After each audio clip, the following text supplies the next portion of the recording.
기사를 접하다가 가장 좀 섬뜩한 거는 이유가 없는 사건, 그러니까 묻지마 사건 그쵸, 이런 그쵸. 것들이 그건 뭐 예방할 수도 없고 진짜 가장 무서운 일들이 아닐까 싶거든요.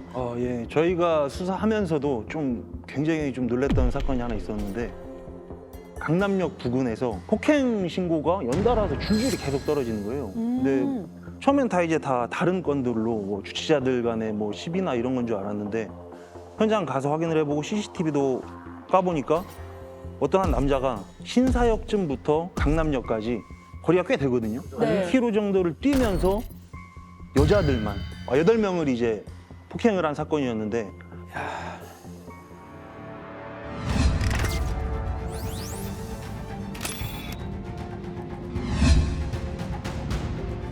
저 사람. 이 사람이요? 뭐야? 길거리 침 뱉고 그냥. 취했나요? 오! 어머! 왜 저래? 뭐야? 나 저기 사람 있는 줄 몰랐어. 어머머머머머머머. 그리고 또 뭐 뛰네. 겁나지 도망을 가네 또. 어머머머머머머머. 뒤에서 날라차기 했네. 왜 저러는 거야? 진짜 무슨 날벼락이야 이게. 잘 걸어가다가. 이 남자를 추적하다가 동선이 중간에 끊겨서 굉장히 난감했는데 네. 이 남자가 결정적으로 그 단서를 남깁니다. 뭐 어떤 실수를 한 건가요? 휴대폰을 그 범행 현장에다가 떨어뜨리고 갑니다.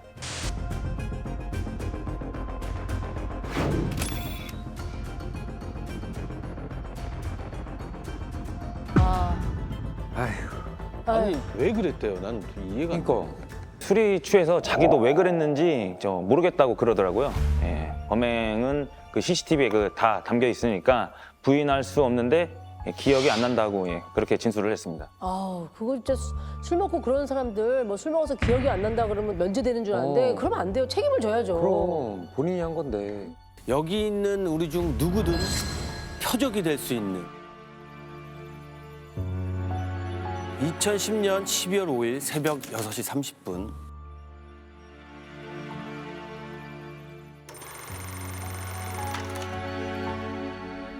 조용한 잠원동의 한 성당 앞에 우당탕 소리가 들리는 거예요. 성당 앞에서 우당탕 말이 사실 많이 없잖아요. 응. 싸움이 났나? 무너지거나. 당시 사건이 일어난 날은 일요일이었습니다. 마침 주일 새벽 예배 준비를 하기 위해 성당 관계자 밖에 나와 있었고요. 예. 그분이 새벽에 갑자기 들린 소리에 놀라서 소리가 난 곳을 쳐다봤다가 소주라치게 놀랐다고도 합니다. 왜? 뭘 봤으니까 놀랐을 그렇지. 텐데요. 뭔가를 목격을 해서 한 청년이 이제 옆구리를 붙잡고 이제 피를 철철 흘리면서 이제 뛰어왔습니다. 와가지고 이제 그대로 성당 앞에 이제 쓰러지면서 119를 불러달라. 여러분 한마디를 남기는 그런 일이 있었습니다. 얼마나 다급했으면 성당으로 가서 그거를 지금 구조 요청을 한 거잖아요. 저는 제가 피해를 당하는 것도 끔찍하지만 어떤 그런 상황을 목격하게 되면 너무 놀랄 것 같아요. 목격자분은 너무 놀랐겠는데. 그래서. 정말로요. 그러니까 성당 관계자 신고를 받고 곧바로 119가 현장에 출동했는데요. 응급실로 이송됐지만 피해자는 결국 과다출혈로 사망에 이르게 됩니다. 야, 이거 시작부터 많이 너무 흘렸구나. 불길하다 이거. 근데 대체 무슨 일이 있었던 거예요? 이 사건 이제 제가 형사가 되고 나서 처음 맡은 살인 사건이라 지금도 생생히 기억이 나는데요. 특히 부검 소견서를 보고 놀랐던 게 지금도 잊혀지지가 않아요. 부검 소견서요? 부검 소견서에 뭐라고 적혀 있었는데 많이 놀라셨어요? 등과 옆구리 쪽에 날카로운 흉기에 찔려 생긴 자창이 3군데 있었는데 칼이 갈비뼈를 관통해서 폐를 뚫었다고 적혀 있었어요. 아우, 끔찍하다. 갈비뼈를 통과해서 폐까지 뚫었다면 그게 엄청 깊게 어쨌든 된 거라는 거죠. 그렇죠. 아우. 부검의에 따르면은 이제 폐가 뚫리면 이제 풍선처럼 바람이 빠집니다. 그러면 이제 공기가 빠지게 되면 사람이 절대로 뛸 수 없는 상황이 되거든요. 피해자가 누군가한테 공격을 받으니까 이제 살기 위해서 초인적인 힘을 발휘해서 도망을 쳤다는 거죠. 그 고통은 정말 상상도 안 되는데 얼마나 무서웠을까요? 사실 저는 이 사건이 이제 체포되고 나서 범인을 면담을 했어요. 아, 그러세요? 정말 까다로운 사건이었습니다. 고생을 너무 많이 했어요. 그때 그 수사하느라고. 특히 이제 지금 등과 옆구리를 찔렸다고 하잖아요. 근데 네네. 칼이 그만큼 깊이 들어갈 수 있었던 것은 피해자가 누군가 나를 공격한다는 것을 전혀 인식하지 못하는 상황에서 공격을 당한 거예요. 근데 무방비 저항하거나 움직이지 않고 음.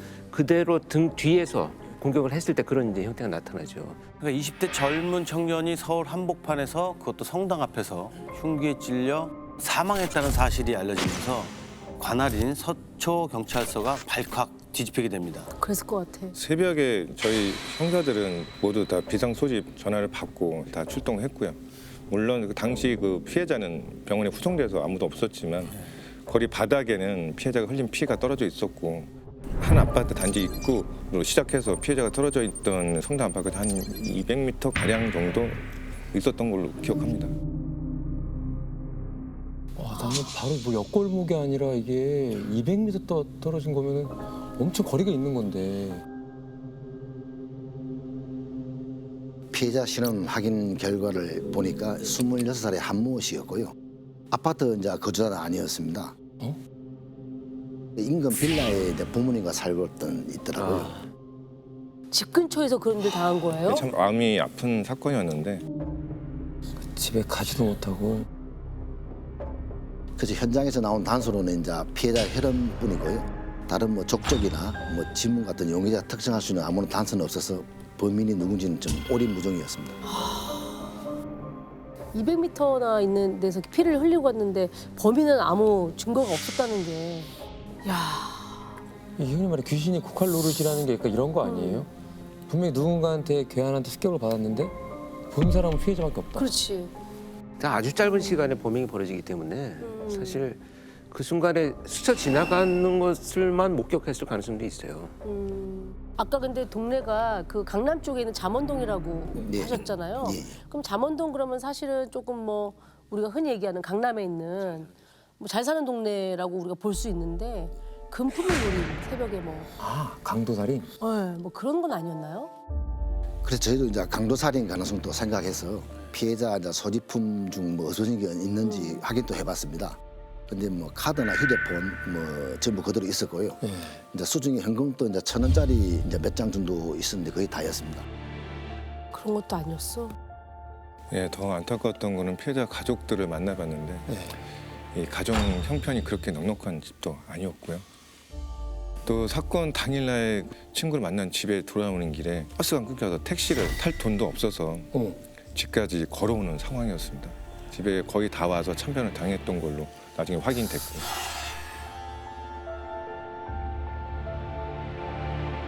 그럼 CCTV는 그 당시 좀 발견된 게 없나요?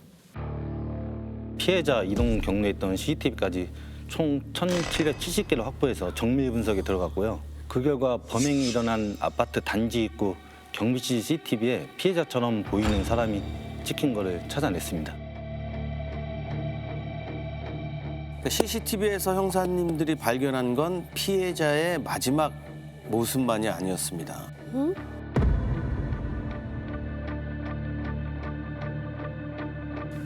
이게 실제 영상인 거죠? 네네. 귀가 중인 피해자의 뒷모습이고요. 지금부터 이 CCTV 하단에 찍힌 시간을 주목해 주시기 바랍니다. 아, 6시 36분. 네네. 피해자가 혼자 찍힌 시간을 보시면 새벽 6시 36분 8초거든요. 8초. 네. 2초 뒤 피해자가 사라진 방향을 쫓아가는 의문의 남성이 나타납니다. 지금 저분의 액션이 걷는 것 같이 보이지 않아요. 뛰어가는 걸 스틸로 잡은 것 같은 느낌이거든요. 네, 맞아요, 맞아요. 뭐야? 어머, 이거 뭐야? 둘이 나타났어. 8초 뒤 두 사람이 다시 경비실 CCTV에 찍혔는데요. 네. 피해자가 의문의 남성에게 쫓기고 있는 모습이 보이시죠? 어머. 야, 그냥 봐도 다급해 보여. 이렇게. 지금 저 장면이 칼에 찔린 후에 피해자가 살기 위해서 도망치는 어머. 이미 찔렸어? 지금 몇 초 지나지도 않았는데? 다시 의문의 남성이 CCTV에 찍힌 시각이 6시 36분 22초. 자, 피해자가 성당 쪽으로 도망치자 쫓아가는 걸 포기하고 다시 돌아온 범인의 모습이 담긴 CCTV예요. 이게 다 36분이 일어난 일이야. 그러니까 다시 한번 보시면 범인이 피해자를 발견하고 쫓아가서 칼로 찌른 이 모든 범행이 불과 10여 초밖에 안 걸렸어요. 아니 그러니까요 지금. 그러니까 요 10여 초 사이에 모든 범행이 일어나는 거죠.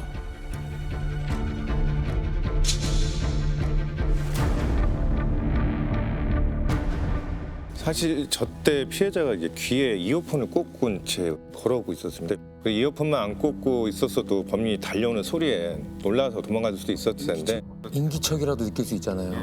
무방 상태에서 당한 거죠. 아 그러니까 뭐 현장에 뭐 반항하거나 다투다가 뭐 이렇게 됐다는 흔적이 없었다라는 게 이해가 돼요. 완전 무방비 상태에서. 네. 일단은 뭐 가장 중요한 건 지금 이렇게 짧은 시간에 범행이 이루어졌다는 것은 애초에 누군가를 살해하겠다는 의도가 있는 상태에서 일어난 범행이다 이렇게 봐야 되겠죠. 이게 마치 피해자가 저기 지나갈 거라는 걸 다 범인이 알고 있었던 것처럼 기다렸다는데 그냥 가서 바로 10초 만에 모든 걸 끝내버리네요. 그렇죠.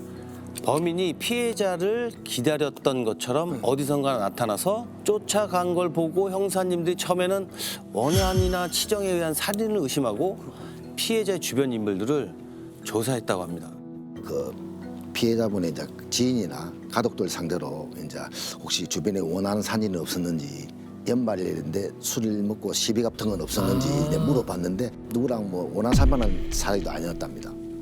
그뿐 아니라 혹시 주변 사람들이 모르는 뭐 금전 문제라든가 피해자가 소유하고 있던 컴퓨터, 통신, 뭐 금융 기록 등도 전부 다 조사를 했거든요. 근데 역시나 단서가 나오는 건 하나도 없었어요. 야 아니 단서도 없고 원한이 아닌데 저 시간에 저 새벽에 들어오는 걸 그 아는 사람이 아니면 어떻게 알았지? 그래서 이때까지 나온 단서라고는 CCTV밖에 없는 상황이라 형사님들이 이 CCTV를 보고 또 보고 돌려봤다고 합니다. 그러다 형사님이 눈에 딱 들어온 게 한 가지 있었다고 합니다. 뭐가 눈에 딱 띄신 거예요? 범인이 이제 피해자를 쫓으면서 이제 네. 후드티 모자를 쓰고 있었는데요. 네네. 이제 순간적으로 아까 쫓아갈 때 모습에 보면 한번 벗겨지는 상황이 나옵니다. 그래요? 그래도 새벽 시간이라 좀 CCTV 화질도 좋지 않았고 어두워서 얼굴이 식별이 잘 안 됐지만 삭발의 머리에 좀 얼굴이 좀 마른 얼굴 정도는 이제 한눈에 알 수 있었습니다. 범인 얼굴이 너무 뚜렷하진 않지만 이게 찍혔고 머리 스타일까지 알 수 있을 정도면 이게 약간 지금까지는 제일 결정적인 단서 아닙니까? 그쵸 희미하더라도 그쵸, 희미하더라도 모자가 벗겨진 그 순간이 되게 결정적인 단서가 됐겠네요. 네. 그래서 CCTV 사진을 저희가 가지고 범행 시간대 나눠가지고 저희가 탐문 수사를 해봤는데 이 사진을 보고 주민들이 알아보는 사람은 전혀 없더라고요. 전혀 없어. 예, 그때 저희가 이제 그때 수사를 어느 정도 했냐면요. 그 당시 강남 애들 사이에서 삭발머리가 유행했던 시절이었거든요. 뭐 삭발 클럽이라든가 이런 인터넷 동호회 같은 것도 있었고요. 거기까지 다 수사를 했지만 단서가 될 만한 거는 찾지를 못했습니다. 그래서 이제 저희들이 이제 주민을 탐문 수사를 하면서 네. 동시에 이제 범인 도주로도 이제 추적하고 있었습니다. 범인이 마지막으로 이제 찍힌 게 이제 사건 현장 그 인근 아파트 이제 단지를 지나갈 때였는데요. 이후에 CCTV 이제 사각지대로 사라져서 범인 행적이 거기서 끊겼습니다. 사각지대가 또 사라졌어. 아파트 단지 안에서.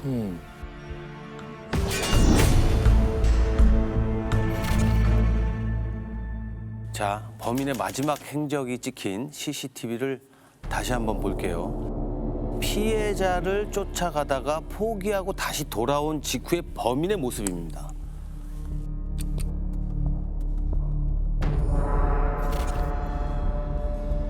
저 칼이다.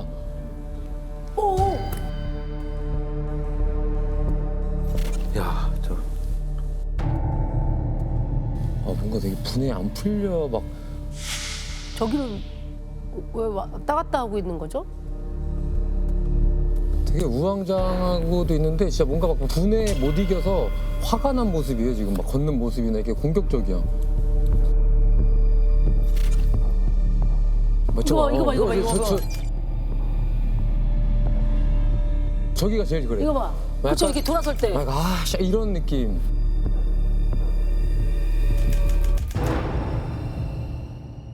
지금 일단 두리번거리는 걸 보면 주변에 뭐 다른 사람들이 따라오는지 뭐 이런 걸 확인하는 것 같아요. 아, 그래요? 네, 살펴보는 것 같고 애초에 목적이 있는 범행이 있다면 칼을 버리고 갔겠죠. 아니면 어디다가 숨기고 도주하는 경우가 대부분인데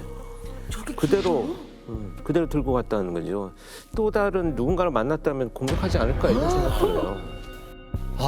그러니까 정말 저기 있다가 또 누군가가 그 시간에 또 보였으면 또 뛰어가서 또 할 수 있는 그럴 가능성이 정도의- 있다고 보는 거죠. 왜냐하면 아주 일반적인 거는 범행이 끝났으면 칼을 그냥 버리거나 아니면 저런 차 밑에 그냥 안 보이게 숨기거나 이런 뭐 하수도 같은데 그냥 버리고 풀밭에 버리고 이렇게 은폐하고 그냥 도망가는 게 일반적이거든요. 들고 계속 돌아다니는 걸 보면 아, 근데 지금 저렇게 위험하게 칼을 들고 있는 상태에서 저러고 어디로 가는 건지 혹시 확인이 됐나요? 저 VCR을 보면 뒤따르는 사람이 없다는 걸 확인하고 네. 소매 속에 흉기를 숨긴 채 아무 일도 없다는 듯이 다시 또 안으로 들어갔고요. 주차장 뒤편에 있는 담을 넘어서 감쪽같이 사라졌습니다. 그 담을 넘고 나서 택시나 버스를 타고 도망친 건가요? 당연히 그런 가능성을 생각하고 범행 현장 주변 6개 노선 버스 CCTV랑 범행 시각 전후로 간 택시 등을 전부 조사했습니다. 하지만 범인은 어디에도 찍혀 있지 않았습니다. 어디로 갔다는 얘기야. 그래서 저희 수사팀에서 다 모여서 머리를 맞대고 회의를 했습니다. 담을 넘어간 뒤에 행적을 끊겠다는 게 과연 어떤 의미일까? 가능성은 하나라는 결론이 나왔어요. 그 주변에 사는 사람이 확률이 높다는 겁니다. 그러니까 택시를 탈 필요가 없는 거지. 그러면 말이 된다. 버스 CCTV에도 안 걸리고. 그러면 증발될 만해. 근데 동네라고 아까 하셨는데 동네 주민 중에 알아보는 사람이 없었다고 하셨잖아요. 한번 해보니까. 근데 저 정도의 이제 인상착의거나 하면은 굉장히 강렬해서 알아봤을 것 같거든요. 그랬을 수도 있잖아요. 이건 뭐냐 추측인데 주민분들이 이렇게 모를 정도면 최근에 이사로 왔거나 아, 아니면 우리가 흔히 말해 뭐 히키코모리나 그럴 수도 정말 이제 있겠네. 방에서 집에서 나오지 않는 아니면은 사람들하고 이제 왕래를 거의 하지 않는 그런 사람일 수도 있지 않나요? 그리고 당시에 우리가 가지고 있었던 단서는 CCTV밖에 없었으니까 네. 정말 지푸라기도 잡는 심정으로 수사를 계속 하고 다녔습니다. 근데 한 시민이 CCTV 사진 보니 이거 그거 아니에요? 라고 얘기를 해준 게 있었어요.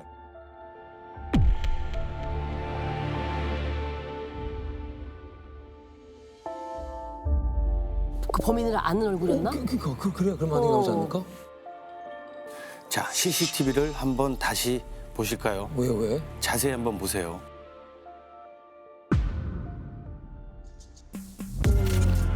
다시 한번 보세요. 정확히.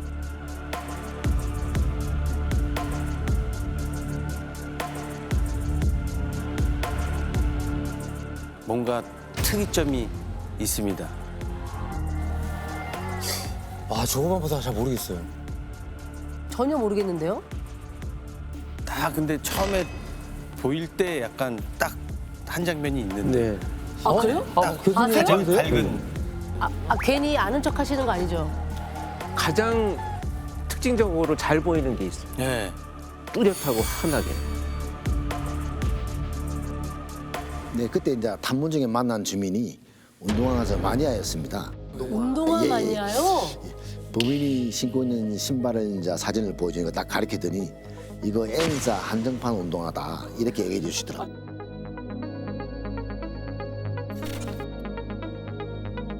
저거? 아,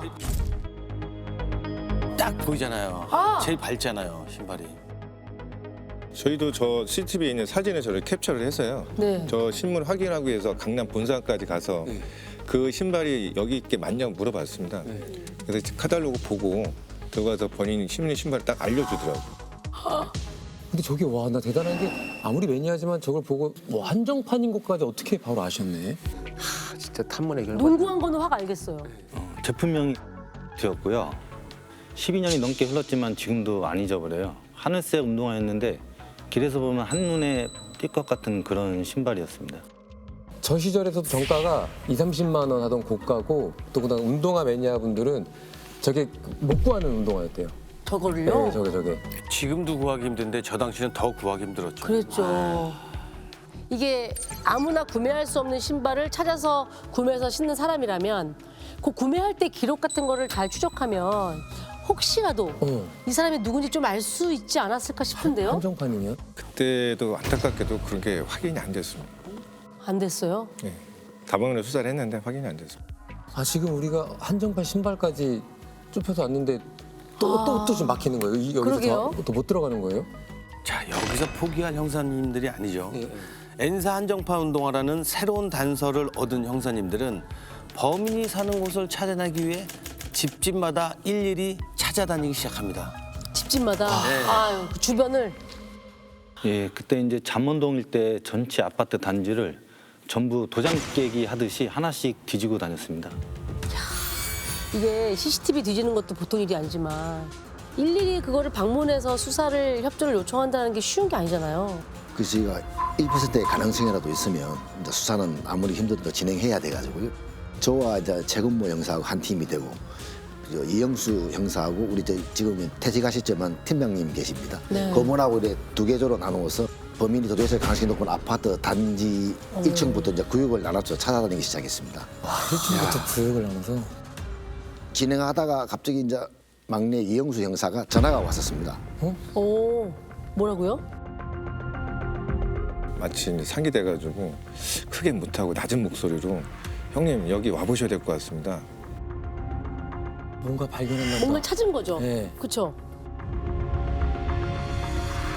한 집에 딱 들어갔는데 처음에 이제 할머니 한 분이 나오셨어요. 그래서 여기 몇 명 사세요? 혹시 뭐 손자 있으세요? 하고 여쭤보니까 손자가 한 명밖에 없어요. 이렇게 이러시더라고요. 그래서 그 얘기 듣고 그럼 손자 지금 어디 있냐고 물어봤어요. 그냥 얼굴을 확인해야 하니까요. 근데 갑자기 뭐 없어요. 나가요 하면서 좀 버럭하시더라고요.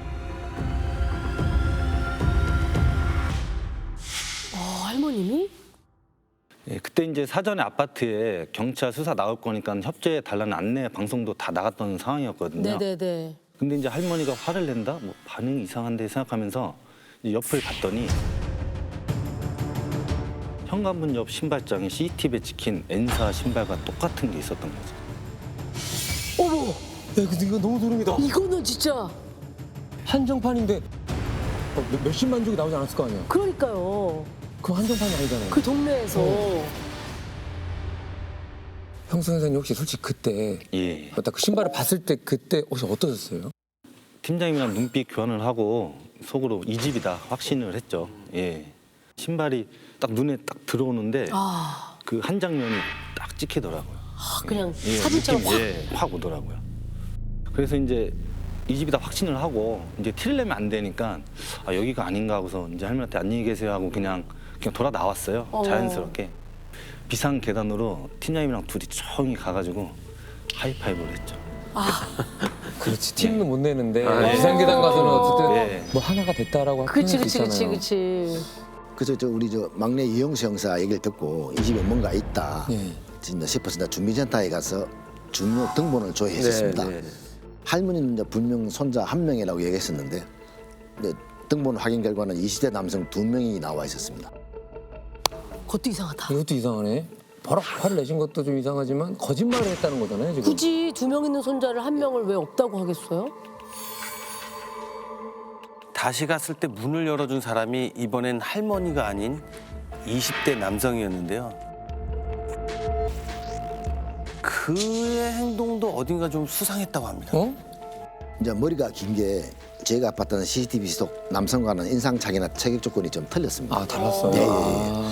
나이도 더 어려 보이고 동생이구나 그래 싶었죠. 이제 그래서 저희가 이제 형 집에 있냐 몰라요 왜 자꾸 찾아와서 귀찮게 하세요. 이제 그러시더라고요. 할머니도 그렇고 동생도 그렇고 뭔가 숨기려고 하는 것이 좀 자연스럽지 못한 느낌이 들었습니다. 이제 그때 닫혀 있는 작은 방이 눈에 들어왔어요. 왠지 거기가 좀 다른 사람이 있을 것 같아가지고 잠깐 조사할 게 있다고 양해를 구하고 집 안으로 들어가서 이제 방문을 열었는데 네네. 너무 기이해서 소름이 쫙 끼치더라고요. 기이해요? 예. 네, 문을 열었더니 한 남자가 방에 있는데 초점 없는 눈으로 벽에 붙여놓은 이 그림을 뚫어져라 응시하고 있었습니다.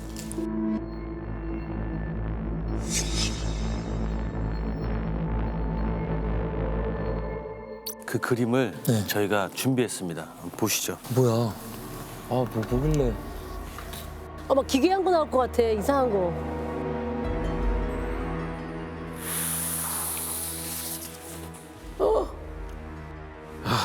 어머. 뭐야? 이게 뭐야? 이게 그냥 뭐야? 이렇게 회오리. 네, 커다란 도화지에 그린 동그라미 그림이 여기저기 사방에 붙어 있었는데 삭발한 젊은 남자가 이 미동도 없이 이 동그라미 그림만 쳐다보고 있었습니다. 물려고 들어갔는데 소리가 분명 들렸을 텐데 여기만 보고 있었다고요? 삭발이면은 아까 그 CCTV 그 남자 맞잖아요. 그렇죠. 아, 삭발남. 네, 보자마자 저희도 이제 CCTV 속 남성과 인상 차이가 같은 게 범인이라고 확신했습니다. 팀장님도 그렇게 생각하셨는지 용의자를 보고 너지 임마 왜 죽였어? 하고 다그쳤습니다. 바로요? 근데 용의자는 이제 저 아니에요 하면서 뭐 버럭 화를 좀 내더라고요. 아니, 저 아니에요라니요. 자세히 이 질문에 대한 답을 생각해 보면 네, 이상하죠. 너 왜 죽였어? 하면 네? 무슨 말씀이세요?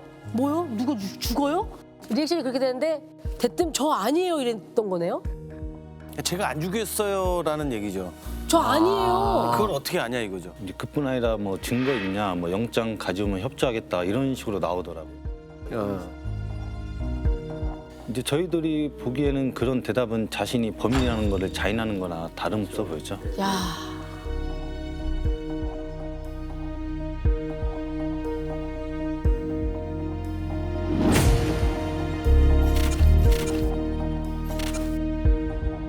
긴급 체포했을 때 기각될 수 있는 상황도 있었기 때문에 긴급하게 체포영장 만들어 사무실에 들어가게 됐습니다.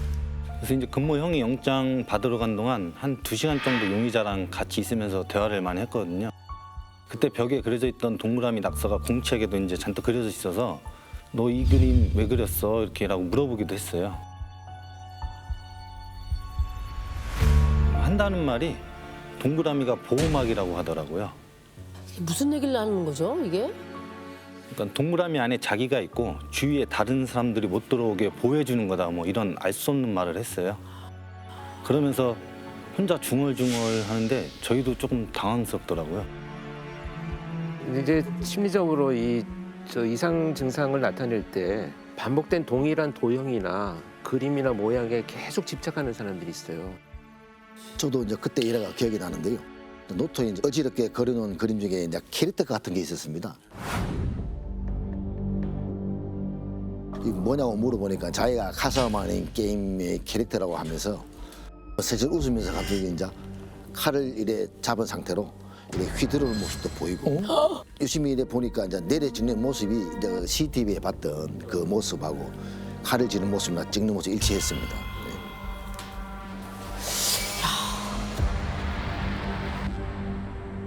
다행히 또 영장이 빨리 발부가 됐고요. 네. 그래서 현장에서 체포하고 또 범행 당시 입었던 검은색 후드티하고 또 흰색 면티는 현장에서 바로 압수했습니다. 이제 체포영장이 집행돼서 이제 경찰서로 데리고 와서 이제 신문에 들어갔습니다. 이제 증거가 없으니까 자백을 받는 게 좀 그렇죠. 시급했는데요. 네, 네. 서해 와서 자기가 이제 범인이 아니라고 반복만 계속 하고 있었습니다. 이대로 자백을 받아내기 힘들 거라는 생각에 형사님들은 용의자를 일단 유치장으로 보내기로 결정했습니다. 네. 그러던 중 용의자가 심경의 변화를 일으킨 순간이 있었다고 저는 들었거든요. 심경이 변화? 이제 저희가 이제 팔짱 끼고 유치장 쪽으로 이제 데리고 가는데 유치장 쪽이 이제 출입문 쪽하고 지나가는 방향입니다. 근데 갑자기 얘가 이제 돌발 행동을 하더라고요. 어떻게? 출입문 쪽으로 가려고 이렇게 행동을 하길래 저희가 이제 너 이제 집에 못 가. 한마디 하고 계속 유치장으로 데리고 가서 이제 입감을 시켰습니다. 갑자기 뭔가 왜 또 얌전히 오다가 갑자기. 그러게요. 그러니까 이제 지금 현실 감각이 조금 떨어져 있는 상태에서 형사들이 제지를 하면서 이제 집에 못 간다는 얘기를 했을 때 자기가 지금 어떤 상황에 처해 있는지가 인식되기 시작을 한 것 같아요. 그래서 이제 그런지 이제 유치장에 들어간 지 이제 몇 시간 안 되었습니다. 용의자가 갑자기 이제 우리 최군모 형사를 찾으면서 막 안에서 난동을 피웠습니다. 그래서 처음에 그 얘기 듣고 담배나 피우는가 싶어서 난동을 부리는가 싶었는데 예상대로 담배 달라고 하는 거죠. 그래서 담배를 연달아 한 3가지 정도 피웠는데 그더니 옆에서 제가 죽였습니다, 형사님. 이러고 털어놓더라고요. 갑자기? 갑자기요? 어? 뭐야? 집에서 칼 2개를 두고 나와서 사람을 죽였다. 범행을 구체적으로 얘기하게 됐습니다. 그 얘기를 듣고 형사님은 범인을 다시 조사실로 데려가 A4 용지를 주면서 내가 한 짓을 여기다가 다 적어봐라. 그러자 범인은 자신이 저지른 모든 범행 사실을 상세하게 써내려갔다고 해요. 대체 왜 죽였답니까? 피해자랑은 뭐 어떤 뭐 무슨 관계가 있었던 거예요?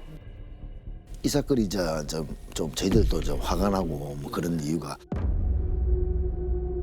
피해자랑 범인이랑 전혀 인면식도 없는 전혀 모르는 사이였다는 거죠. 어머. 아무 잘못 없이 이제 살해당한 것입니다. 아, 처음 보는 처음 보는 사람을 사람을? 그냥 이유 없이 뒤에서 그렇게 죽였다는 거는 범인이 직접 한 이야기 들어보시겠습니다. 소름 끼칠 것 같아요. 뭐야?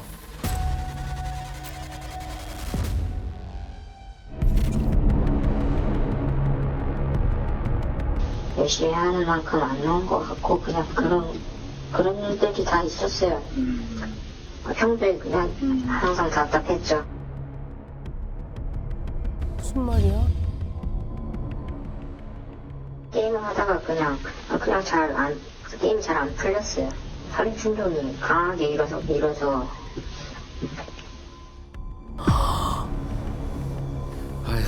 뭐야 그 현실하고 구분을 못하나 봐. 게임하다가 열받아서 사람을 그 이유 같지 않은 이유로 화가 난다. 아, 저거는 너무 말이 안 되잖아요.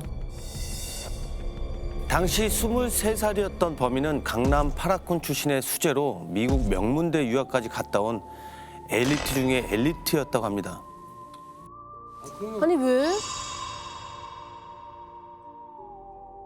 그런 사람이 도대체 왜 처음 보는 사람을 죽인 거예요? 세상에.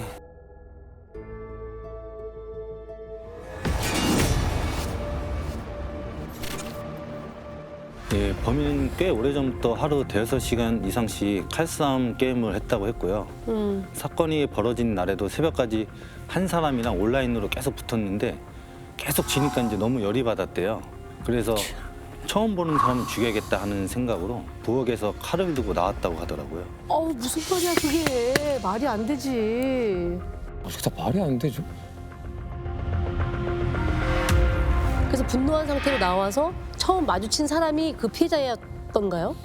사실 그 CCTV 저희가 분석해 보니까 범인이 처음에 마주친 건 사실 새벽 청소를 하고 나오셨던 그 한국 미화원이었습니다. 근데 같이 다니는 사람이 여기 목격자도 있었고 그래서 이걸 포기하고 기다렸다 그 다음에 나타난 피해자를 범행 대상으로 표적을 삼았던 거죠. 그러니까 그것도 치사한 거야. 맞아. 범인이 그때 하던 가싸움 게임 캐릭터가 이제 칼 2개 쓰는 캐릭터였습니다. 그 캐릭터처럼 범인도 이제 칼 2자루를 옷 소매 속에 숨긴 채 들고 나왔습니다. 구분을 못하네. 완전히 지금 미쳤네 미쳤어. 이제 범인한테 만약에 그때 피해자가 도망가지 않고 그 자리에 쓰러졌으면 어떻게 했을 거냐고 이제 물어보기도 했거든요. 그랬더니 이제 하는 말이 그러면 심장을 제대로 찔렀을 거라고 말하더라고요. 그러니까 마치 이제 진짜 게임하듯이 그렇게 무감각하게 사람을 죽였던 거죠. 아휴 참. 그러니까 실제로 범인이 했던 얘기 중에 공부만 하다 보니 이런 일이 벌어진 것 같다는 말을 한 적은 있습니다. 범인은 이제 원래 고등학교를 졸업하고 서울대 법대에 진학이 꿈이었는데요.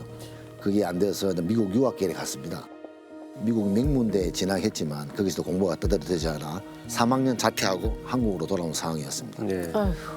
그렇게 유학 실패 후에 한국에 돌아가서 1년 넘게 사람도 안 만나고 또 집에서 게임만 하고 지냈다고 하고요. 담배로 살아갈 때를 제외하고는 집 밖으로 거의 나가지 않고 집에서 운전하고 있었습니다. 그러니까 동네 주민들이 알아보는 사람이 없었군요. 나가질 않아. 그게 이제 이해가 되네요. 실패는 지가 만들었네. 지가 열심히 하면 되지. 그걸 누구 탓을 해. 실패는 자기 자신이 잘못해서 만들어 놓고서. 체포가 되고 나서 이 동기에 대한 분석을 하기 위해서 여러 가지 면담도 하고 진행을 해봤는데 네. 자기는 어렸을 때부터 원하는 것들이 계속 좌절되어 왔잖아요. 그런데 게임을 하면서 그 게임 자체에서 계속 지고 자기가 원하는 대로 진행이 되지 않는 것이 이제 촉발 요인이 된 거죠. 좌절을 겪었다고 해서 사람들이 다 공격성이 높아져서 공격하는 건 아니에요. 그럼요. 우리가 좌절을 경험하면서도 대부분의 사람들이 겪어내는데 이 차이는 뭐냐면 이 범인처럼 사람들과의 관계에서 고립되어 있고 목표를 잃어버려요. 그리고 나면 그 계속된 좌절이 내가 사는 세상과 다른 사람들이 사는 세상이 같은 세상으로 공존한다고 생각하지 않아요. 그래서 내가 화났을 때 누군가를 살해해도 내가 왜 미안해 해야 되지? 이런 생각으로 바뀌어요. 공감도 못하고 후회도 안 하는 거네. 내가 화났어. 그냥 그래서 사람 죽인 거야. 이게 다예요. 너무 무섭다. 이 문장이 너무 이상하다는 걸 모르는 거예요. 이 자체가 논리적으로 앞뒤가 말이 성립이 안 되는 거거든요. 언니. 섬뜩해. 그래서 저희도 이제 범행을 한 거에 대해서 후회한 적 없냐 네. 물어봤습니다. 무담담하게 내가 후회한 적 없다. 근거가 되질 않았으면 또 살인했을 것이라고 말까지 했습니다. 아니 왜 그럴까요? 저는 저렇게 저 유학을 가고 어느 정도 저 정도면 공부를 잘 했던 건데 거기에서 어떤 실패의 쓴맛을 봤을지 모르지만 그게 어떻게 살인으로 전환이 저 게임 때문에 단순하게 그런 것 같지는 않거든요. 자기만의 섬 속에서 살면서 계속 분노와 이런 것들이 겹겹이 쌓여오다가 게임이 폭발되는 작은 요인이 됐고 이걸 해소되는 경험을 했기 때문에 체포되지 않았다면 또 그런 긴장을 해소할 수 있는 방법이 살인밖에 없는 이런 자예요. 너무 끔찍해요. 그게. 네. 피해자를 살해하고 나서 자고 있던 가족들 몰래 또 다시 집으로 돌아와서는 제일 먼저 했던 게 화장실에 피 묻은 칼을 씻었던 거예요. 끔찍해. 칼을 씻는데 어떤 기분이 있었냐 물었더니 아무런 기분이 들지 않았다고 또 담담하게 얘기도 했었고요. 야 어떻게 그럴 수가 있을까? 저 23살 나이에. 아니 뭐 분노해서 막 그렇게 따 치더라도 잠깐 눈 뜨면 사람이 돌아와야 되잖아요. 그런 마음이 없나? 왜 그러지? 더 충격적인 건 그 다음 이어진 행동인데요. 범인은 피 묻은 칼을 세면대에 씻은 후 물로 씻는 게 이제 충분히 닦이지 않은 것 같아서 주방에서 다시 세제로 칼을 씻었다고 했고요. 집안에 있는 사람들은 아무것도 모른 채 그 칼을 사용했다고 하더라고요. 아 그렇지 밥해 먹고 했으면 그 칼을 또 사용했을 거 아니야. 아우. 피해자가 사망한 거는 체포 당일에 알았다고 이야기했습니다. 일간 공격하고 나서 관심도 없는 거예요. 그렇죠. 일단 범인 얘기를 듣고 화장실에서 이제 혈흔 반응 검사를 한 결과 피해자 혈흔 DNA까지 검출됐고요. 자백을 뒷받침하는 결정적 증거까지 찾아냈습니다. 범인이 아까 무슨 이렇게 동그라미 그림 그려놓고 아, 나 그거 있을까 봐. 내가 무슨 뭐 보호막이라고 하고 이러진 않았겠지만 자기 심신미약이랑 약간 정신질환 그러니까. 그런 거 내세우면서 감형받고 또 다시 또 금방 나오고 할까 봐 그런데 이거 그럼 이거 진짜 결과가 그렇게 됐으면 저희가 지금 너무 화가 날 것 너무 같아요. 화가 날 것 같은데. 네, 그래서 역시 이제 재판 과정에서 심신미약 상태에 있었다는 주장을 했는데요. 했어? 다행히 재판부가 받아들이지 않았습니다. 다행이다. 아니구나. 네. 그건 너무 다행이네요.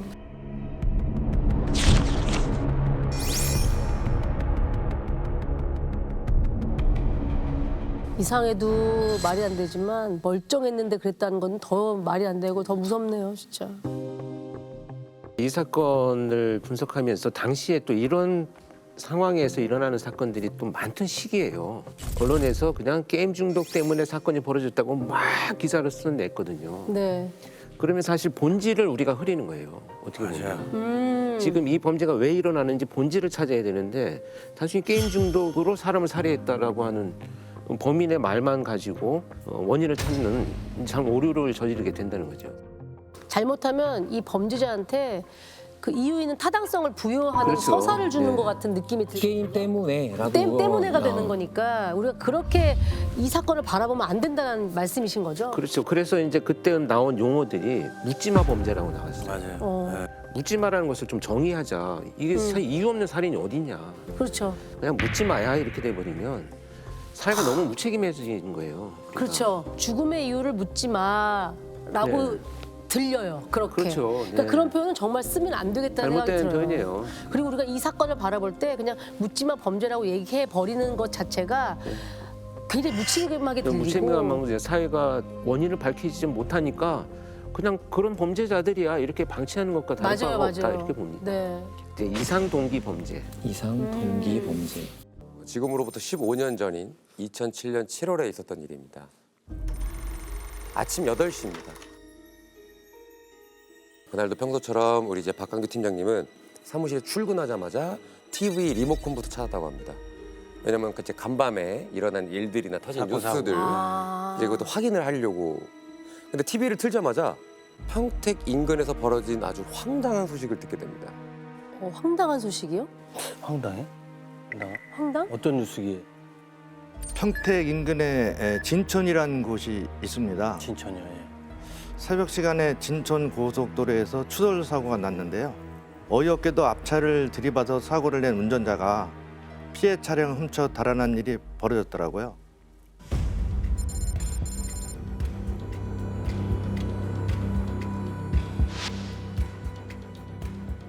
사고를 내고 그냥 본인이 본인 차로 뭐 뺑소니를 한 게 아니라 앞차를 타고 도망갔다고요? 네, 네. 자기 차는 버려두고요? 네.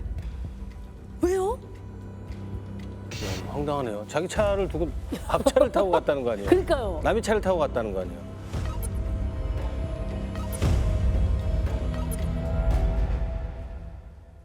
그래서 이제 뉴스를 보시던 우리 박 팀장님은 아이고 저놈 잡으려면 저거 고생 좀 하겠네 하셨다고 합니다.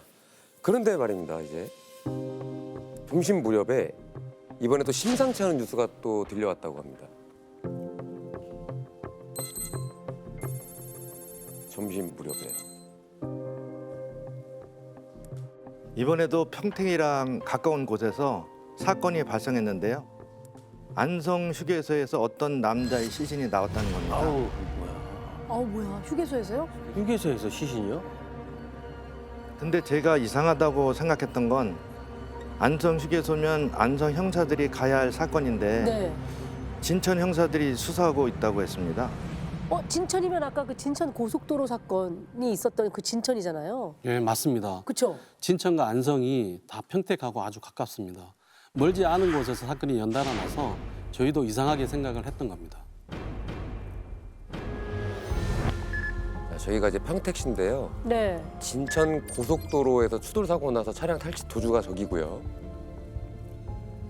안성 휴게소에 시신 발견된 것까지 차로 35분 정도로 아주 가까웠는데요.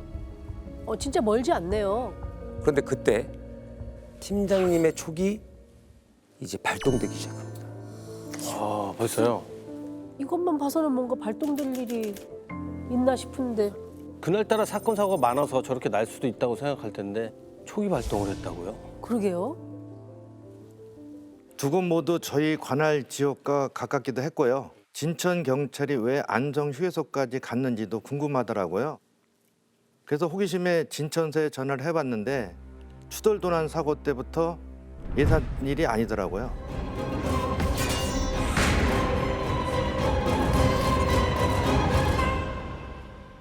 네, 일단 사고 시간은 새벽 2시 40분이었고요. 피해 차량은 뒤에서 추돌한 가해 차량은 였는데요.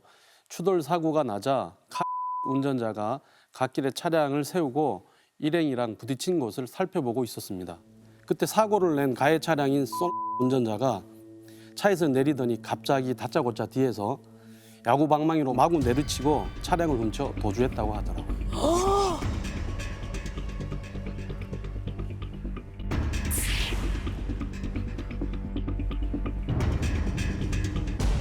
뭐야 야구방망이 때렸다고요? 아니 사고를 냈으면 아이고 뭐 다친 데는 없으세요. 뭐 이게 사고를 수습하고 뭐 전화번호 교환하고 이게 통상적인데. 그렇죠. 보험회사를 부르거나 네. 이제 뭔가 그렇게 해야 되는데 야구방망이로 때리고 거기다가 차까지 묻히고 갔다는 그러니까요. 거 이상한데요. 범행 목적이 뭔지 추정하기 어려운 사건인데요. 추돌 사건을 은폐하려고 했다면 그냥 도중을 하면 돼요. 네. 그런데 내려서 폭행까지 하면서 차량을 강취해가지고 사건을 더 크게 만들었단 말입니다. 그렇죠. 그리고 금품을 노린 강도가 목적이었다면 고급 승용차를 노렸을 텐데 그것도 아닙니다. 차를 바꿔 타는 게 목적이었다라고 보더라도 달리는 고속도로에서 굳이 자기 목숨을 내놓고 사고를 내서 차량을 바꿔 타려고 했는가? 그것도 적절하지 않습니다. 그래서 굉장히 복잡한 사건이라고 봅니다.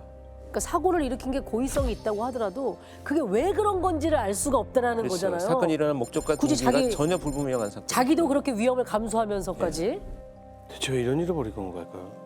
정말 도저히 이해가 안 되는데요. 그래서 진천 형사들이 제일 먼저 확인한 게 가해 차량이었던 소의 차주였는데요. 폭행 및 차량 강도 사건에 유력한 용의자를 수사를 하고 있던 중에 일이 하나 더 터졌더라고요. 이게 제가 점심 때 본 뉴스와 딱 연결이 됐습니다. 점심 때 본 뉴스. 그 안성 휴게소에서 나온 시신. 그러면 앞에 진천 고속도로 사건과 이 안성 휴게소 사건이 뭔가 연결이 되었던 걸까요?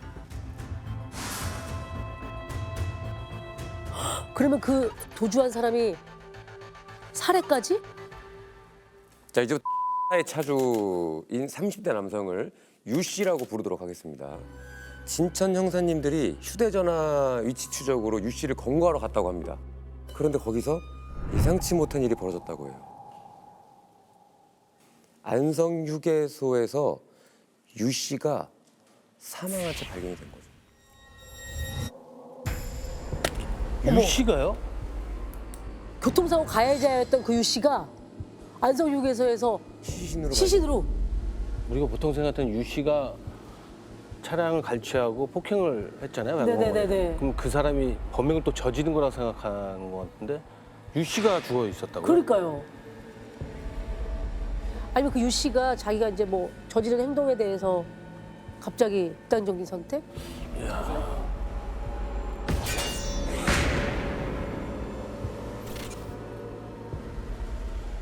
그거는 아니고요. 휴게소 뒤편 공터에 주차된 차량 밑에서 발견이 됐는데요. 머리에 피를 흘린 채 사망한 상황이었습니다. 피를 흘린 채 사망. 머리에 공격을 받아서 사망을 한 건데 네. 누군가 유 씨를 살해하고 그 시신을 차 밑에다 넣어놓고 도주한 사건이에요. 아, 그럼 타살이라는 얘기. 타살이라는 얘기죠. 네. 그러면 이게 이제 앞에 차량 강도 사건하고 어떻게 연관이 되는 거죠? 피해자가 쫓아갔나? 반대로 뭐. 너무 궁금해요. 너무. 수사 내용을 들여봤더니 유 씨는 평소 휴게소 일하시는 어머니가 퇴근한 시간에 맞춰 늘 데리러 왔다고 했습니다. 근데 어머니 말로는 이미 시신이 발견되기 전날부터 아들이 연락도 되지 않았고 데리러 오지도 않았다고 하더라고요. 그럼 전날 이미 사고를 당했다는 거네요. 그렇죠. 네. 네, 맞아요. 친구를 만나러 갔나 보다 생각하고 대수롭지 않게 혼자 퇴근을 하셨는데 다음 날 주차장에서 아들이 시신으로 발견됐다는 얘기를 듣고 충격을 많이 받으셨다고 합니다. 아우, 충격이죠. 봤죠. 얼마나 놀랐겠어요. 아니 근데 그렇게 되면 새벽에 고속도로에서 추돌 사고를 낸 사람은 누구란 얘기예요, 도대체? 그러니까. 차량의 주인이 유 씨라면 누군가 유 씨를 살해하고 유 씨 차량을 타고 달아났다. 이런 얘기인가요?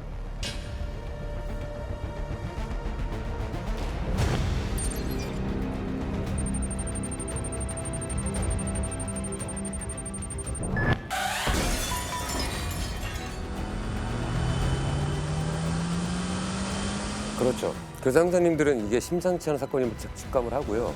전화를 끊자마자 일단 시신이 발견된 안성 휴게소로 바로 향했습니다. 물론 보통 사건이 아닌 것 같긴 한데 관할이 아니잖아요. 근데 이렇게 왜 가신 거예요? 그래서 저희 관할 지역 인근에서 두 사건이 연이어 발생하지 않았습니까? 네. 어쩌면 범인이 저희 관할인 평택으로 올 수도 있다는 생각이 들더라고요. 저도 처음엔 우리 사건도 아닌데 굳이 거길 가야 하나 생각했는데요. 팀장님이 말씀하시는 걸 보니 우리가 먼저 움직이는 게 맞겠다 싶더라고요. 앞으로 어떻게 될지 모르지만 만약 범인이 평택으로 오면 큰일이니까요. 야, 거기까지 미리 생각을 하셨군요. 미리 그렇죠. 예. 인근에서 벌어진 사건을 예. 그냥 예사로 넘기지 않고 평택으로 오게 되면 이게 우리 사건이 될 수도 있다. 그러면 현장 상황은 어떠셨어요? 그래서 저희처럼 생각하고 현장으로 달려온 형사들이 많았습니다. 청에서도 내려왔고요. 인근 지역 경찰들도 싹 다 모였더라고요. 저희가 갔을 때는 현장 감식이 한창 진행 중이었는데 시신이 정말 좀 참혹했습니다. 그 시신이 차 밑에 있어서 어머니가 발견하지 못하신 게 오히려 다행이지 않았나 싶을 정도였죠. 야, 참혹했다는 거는 그러니까. 아니 유 씨는 어쩌다가 일을 당했던 거예요? 그러게요. 우리 감식반에서 하는 말이 두개골 골절이 의심된다. 둔기를 이용해서 머리를 내리친 것 같다고 하더라고요. 정말 강한 힘으로 그리고 여러 번 내리쳤을 가능성이 높죠. 근데 유영철 같은 경우에는 일반 방치로는 심지어 살해하기가 어렵다 그래서 제작을 했잖아요. 그렇게 범행 도구를 만들어서 공격을 해야만 두개골이 파손되거나 훼손되어 가지고 사망하는 지경에 이르게 되는 거죠. 같은 장소를 계속 내려쳤다 이렇게 보여야 됩니다. 너무 잔인한데요. 그러면은 그 유 씨를 살해한 범행 도구도 야구 방망이였을까요? 아, 그 고속도로에서 그 휘둘렀던 방망이, 네, 야구 뭐 방망이요? 휴대폰 갔다 왔잖아요. 차를 타고. 저희도 그렇게 추정을 했죠. 문제는 유 씨를 살해하고 바로 고속도로에서 폭행 사건까지 벌인 데다 남의 차를 계속 빼앗아 옮겨 타고 이동하고 있다는 점이 걱정되더라고요. 네, 맞습니다. 게다가 휴게소에서는 시신을 숨기려는 의도가 전혀 없어 보였습니다. 현장에 대충 숨겨놓고 간 데다가 고속도로에서는 운전 차량 일행까지 2명이나 자신을 목격한 사람이 있었는데 대범하게 차량까지 또 강취를 해서 달아났단 말이죠. 우발적으로 계속 범행을 저지르고 있다는 생각이 들고요. 시신을 여러 번 둔기로 내려쳤다거나 추돌한 차량의 탑승자들한테도 상당히 심각한 폭력성을 드러낸 걸 보면 분노나 충동을 조절하지 못하는 상황에서 계속 범행이 이어지는 아주 위험한 상황이다 이렇게 보여집니다. 이제 더 큰일 나기 전에 빨리 잡아야 되잖아요. 그러니까요. 예.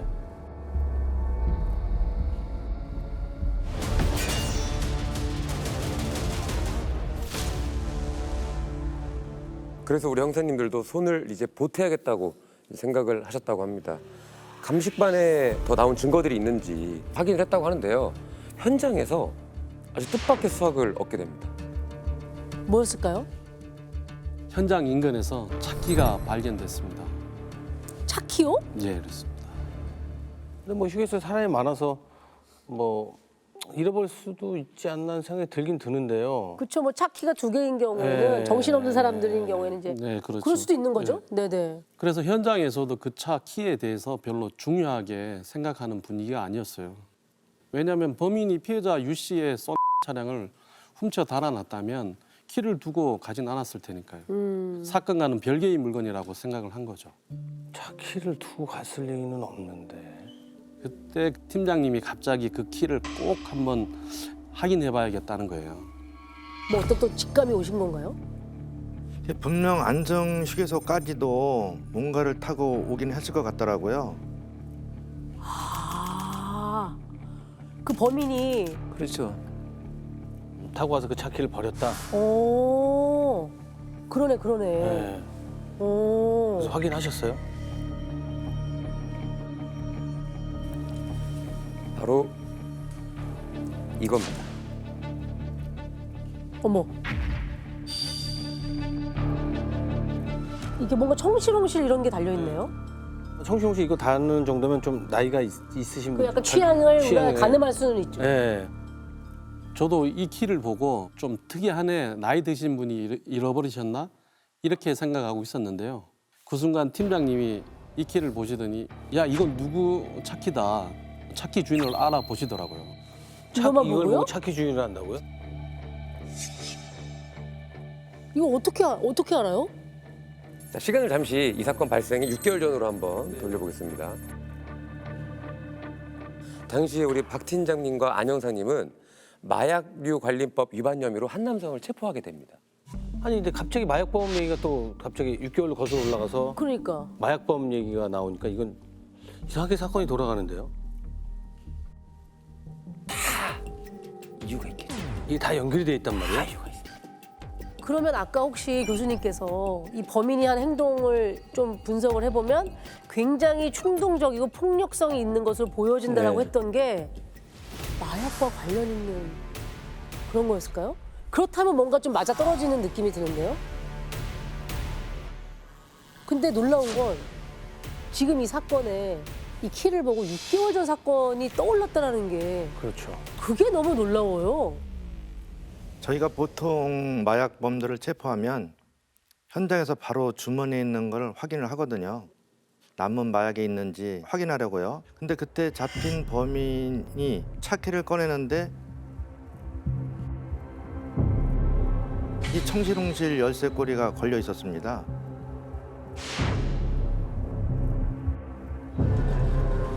아 이게요? 사실은 2007년 정도면은 그 당시에는 아주 특이하다고 할 수도 없고 아주 단순하다고도 할 수 없는 그냥 어쩌면 평범할 수도 있는. 아니 그동안 숱하게 범인을 잡으셨을 텐데 유독 그 마약범이 기억에 남는 다른 이유가 있을까요? 마약 사범들은 대부분 발뺌을 하거든요. 근데 이 사람은 체포되자마자 바로 한 번만 살려주세요. 다시는 안 그러겠습니다. 그러면서 같이 투약한 공범을 이름까지 술술 불었거든요. 그게 좀 특이해서 기억에 남아 있었습니다. 진짜 마약사범 치고는 특이한 케이스예요. 아 그래요? 특이한 보통 거예요? 이제 형사들하고 협상을 하려고 하지 네. 그냥 막 털어놓지는 않거든요. 아 자발적으로 이렇게 네. 자백하는 경우는 없다는 거죠? 거의 쉽지 않죠. 오. 그러니까 자기가 형량을 낮추기 위해서 막 이용하고 하잖아요. 그렇죠, 그렇죠, 그렇죠. 갖고 있는 키를 이용해서. 그렇게 따지면 이런 게 되게 특이한 케이스 많네요. 그런 것 같아요. 자, 6개월 전에 그 마약 사범. 네. 이 남성을 이제부터는 임 씨라고 임씨 네, 부르도록 하겠습니다. 임 씨는요 재판이 끝나고 마음가짐이 달라졌는지 박 팀장님한테 선물을 보냈다고 합니다. 진천이랑 안성 사건 터지기 일주일 전쯤이었는데요. 청문 감사실에서 연락이 왔습니다. 제 앞으로 시루떡이 왔다는 거예요. 그래서 이걸 받아야 되나 말아야 되냐 했더니 감사실에서 떡 정도는 괜찮을 것 같다라고 하더라고요. 그래서 그냥 팀원들이랑 나눠 먹었습니다. 임 씨한테 안부도 했고요. 형사 생활을 오래 했어도 처음이니까 기분이 좀 묘하더라고요. 그렇지 아. 않죠. 쉽지 않죠. 형사님한테 떡을 보냈다. 그게 어떤 마음이었을까를 한번 유추해 보면 마약하지 않고 마음 다잡고 잘 살게 됐습니다. 이런 의미 아니었을까요? 왜냐면 시루떡이라는 게 이사 가서 이제 새 출발할 때 악기도 네, 뭐 무찌르고 이렇게 주로 돌리는 거니까 그런 의미가 아니었을까 싶은데요. 그런데 시루떡까지 보낸 사람이 들고 다니던 차 키랑 똑같은 차 키가 지금 범행 현장 인근에서 나왔다는 거잖아요. 불과 일주일 만에. 저도 그때 느낌이 좀 싸하더라고요. 현장에서 차키가 발견된 것만으로 용의자라고 볼 수는 없지만 한번 만나보겠다는 생각이 들었습니다. 그렇죠. 만나봐야겠죠. 만나봐야죠. 예. 네. 범인이 아니더라도 뭔가를 목격했을 수도 있으니까요. 그렇죠. 그 네. 근처에 차키가 떨어져 네. 있었으니까. 그렇죠. 그렇게 이제 형사님들은 늦은 밤 평택으로 돌아와서 다음 날 임 씨를 만나보자며 약속을 하고 네. 퇴근을 합니다. 그런데 바로 다음 날 아침부터 이 평택 경찰서에 다급한 신고가 한 건 들어옵니다. 또 신고가 들어와요? 평택에? 또 무슨 일이에요? 논두렁에서 여성의 시신이 발견됐다는 신고가 들어왔습니다. 그래서 팀장님이 임 씨는 일단 나중에 만나보자 하시더라고요. 네. 그리고 바로 우리는 현장으로 나갔습니다. 아, 벌써부터 불안해지는데 밤사이 일이 또 벌어진 건가요? 그러면? 아니요, 현장에 가보니까 네. 이미 시신이 논두렁에 유기된 지 한 며칠이 지난 상황으로 보였어요. 그럼 앞에 났던 그 사건들과는 조금 다른 별개의 사건일 수도 있겠네요. 그럴 수도 있죠. 근데 네. 피해자는 누구였습니까? 피해자는 평택에서 가게를 운영하는 40대 여성이었고요. 사건 현장이 논두렁은 아닌 것으로 추정됐습니다. 그러니까 논두렁에서 살인이 일어나는 게 아니라 네, 다른 곳에서 나서 범행을 저지르고 유기한 논두렁에 것으로. 유기가 됐다. 유기한 거죠. 네. 네. 그 현장이 어땠길래 그렇게 보였어요? 얼굴과 몸에 멍자국이 심했고요. 머리를 둔기로 내려친 흔적이 있었습니다. 그러니까 무차별적으로 구타를 당한 것으로 보였는데요. 시신이 있던 논두렁에 비산흔이라고 하죠. 피가 튄 자국이 없었습니다. 다른 데서 그러면 범행을 저지르는. 그렇죠. 네. 자, 이제 문제는 여기서 뭔가 충격을 가할 수 있는 둔기가 등장을 하죠. 그러네요. 평택, 진천, 안성 다 가까운 지역인데다가 네. 연이어 지금 2, 3일 사이에 계속 일어나고 있습니다. 그렇죠. 그런 상황에서 범행 도구도 유사하다라고 판단이 되면 이제 연관성을 가지고 수사를 해야 되는 상황이 되는 거죠. 그렇네요. 야, 근데 사건만 놓고 보면 각각 다른 사건이잖아요. 네. 근데 놀랍게도 오늘 이게 하나로 연결되는 사건이라면 이게 너무 엄청난데요? 그렇죠. 그러면 뭔가 연쇄살인이라는 거잖아요. 네네. 이게 무슨 일인 거죠?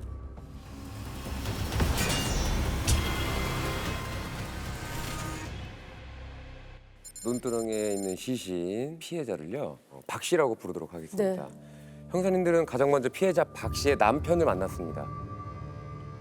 아내가 벌써 이틀째 집에 돌아오지 않아서 전날에 경찰에 실종 신고를 이미 해둔 상태라고 했다. 그럼 이틀 전에 벌써 일이 벌어진 거네요. 그렇죠. 그러면 이제 피해자의 마지막 행적을 또 조사를 하셨을 텐데 거기서 뭔가 좀 단서가 나왔나요? 그래서 남편한테 아내를 마지막으로 본 게 언제냐고 물었더니 이틀 전 저녁 무렵에 교육받으러 인근 센터를 간다며 차를 몰고 나가서 그 후로 연락이 되지를 않는다고 하더라고요. 그래서 저희가 아내가 갔다는 센터로 갔는데요. 주차장엔 웬 수상한 차 한 대가 서 있었습니다. 수상한 차요? 또 뭐지? 이게 장소를 옮겨 다니고 약간 수사를 할 때마다 뭔가 새로운 보따리가 풀리는 그런 엄청 광범위하죠. 느낌이에요. 뭐가 또 수상했을까요? 그러니까요. 수상한 차 뭐 번호판이 없다든지 아니면 뭐 사고 흔적이 있다든지 뭐 그런 거 아닐까요? 차가 왜 수상하게 보였는지 그 이유를 한번 함께 보시죠.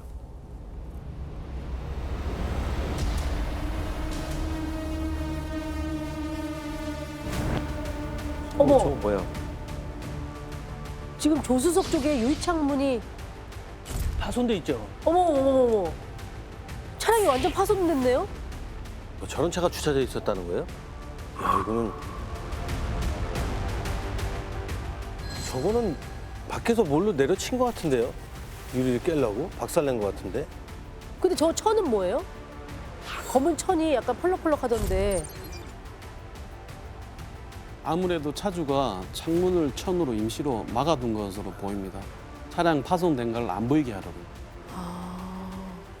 아, 설마 저 차가 피해자분 차량인가요? 아닙니다. 피해자 차량은 주차장에 없었습니다. 없어요. 그럼 또 뭐야? 그럼 사건 현장이 저희가 아닌데.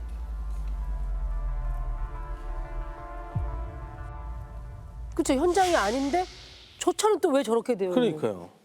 그래서 저희도 그게 좀 이상하더라고요. 그래서 바로 차량 소유주를 조회했죠. 네. 그리고 차주의 그 이름을 보는 순간 그간의 퍼즐 조각들이 딱 맞춰지더라고요.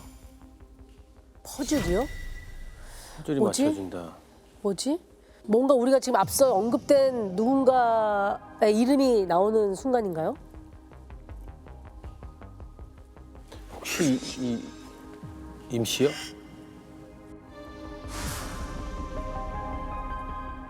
네, 임씨였습니다.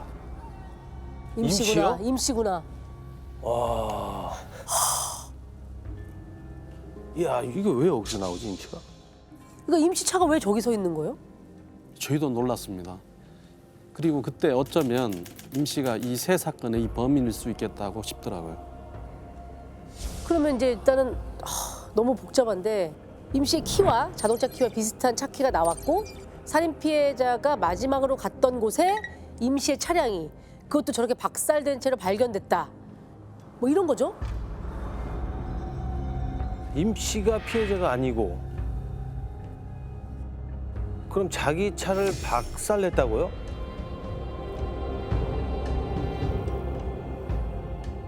그러면 이제 일단은 살인 현장에 차 키가 나온 것도 그렇고 또 다른 살인 현장에서 임 씨 차량이 있었다는 것도 이거는 의외일 수가 없죠. 없죠. 네. 확실히 의심이 되네요. 그리고 만약에 임 씨가 범인이라면 안성이랑 진천 사건 때처럼 사망한 박 씨 차를 타고 도주했을 수도 있겠다는 생각이 들어서 CCTV를 통해서 박 씨의 차량을 추적해 봤는데요. 네. 이번에도 소름이 돋았습니다. 아 뭐예요? 왜? 안성 휴게소에서 사망한 유 씨 시신이 차 밑에 숨겨져 있었다고 했잖아요. 그렇죠. 그 차가 바로 피해 여성 박 씨의 차량이었습니다. 어머. 그럼 세 사건 모두 임 씨가 저지른 사건이네. 그런 것 같아요 지금. 지금 그렇게 지금 가고 있죠. 지금 네, 모든 게. 그 임 씨로 지금 모든 게 네. 모아지고 있어요. 그렇죠? 굉장히 가능성이 높죠. 일단 시간 순으로 정리를 해보면 평택에서 박 씨를 살해하고 난 뒤에 피해자 박 씨의 차를 훔쳐서 타고 안성 휴게소로 갔어요. 그렇죠. 그리고 나서 거기서 유 씨를 살해한 후에 유 씨의 차를 훔쳐가지고 또 고속도로를 이동을 하다가 사고를 낸 후에 피해자 2명을 폭행하고 그 차를 또 강취해가지고 달아났어요. 네. 이동하는 상황에 상당히 패턴을 나타내고 있는 형태로 지금 드러났기 때문에 그러네요. 동일범에 의한 그 범행 가능성이 굉장히 높아지고 있죠. 아니 형사님한테 떡 갖다 줬던 사람 아니에요? 그러니까요. 어떻게 이럴 수가 있지? 그래서 우리 형사님들은 임 씨의 차량을 샅샅이 수색을 했습니다. 근데 거기서 예상치 못한 걸 발견하게 됩니다. 이게 대박입니다. 또 뭐가 나와요? 임 씨의 차량을 수색을 했어요. 그 차량을 수색을 했는데 네. 아 뭐가 나왔는데?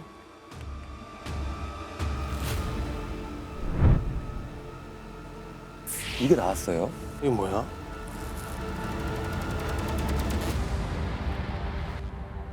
박광규 팀장님께. 팀장님한테 쓴. 네, 여기 써 있잖아요. 박광규 팀장님께. 소름이야. 저 같은 사람은 사회에 있어서는 안 됩니다. 자수하려고 갔는데 차마 말을 꺼낼 수가 없었습니다. 저는 사람을 죽인 사람입니다. 제 자신이 너무 싫습니다. 그 깨진 유리창 그 차에 이게 있었단 말이에요? 네, 제 앞으로 쏟더라고요. 저도 이걸 보고 깜짝 놀랐습니다. 야, 아니 뭐 저는 사회에 있어서는 안 되는 사람입니다. 네. 약간 유서 같은 느낌도 들고. 자 이렇게 되면 사건이 하나 더 있다는 얘기예요. 왜요? 이런 일들이 벌어지기 전에 사건이 하나 더 있었기 때문에 자수를 하러 가려고 했다라고 써놓은 거잖아요.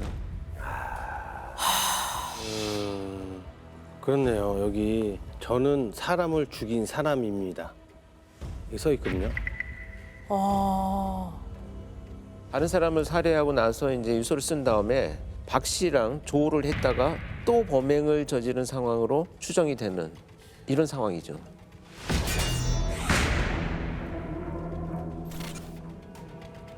그럼 3명을 살해하고 차를 계속 훔치면서 멈추지 않고 계속 범행을 저지르고 다니고 있는 상황인 거잖아요. 그렇죠.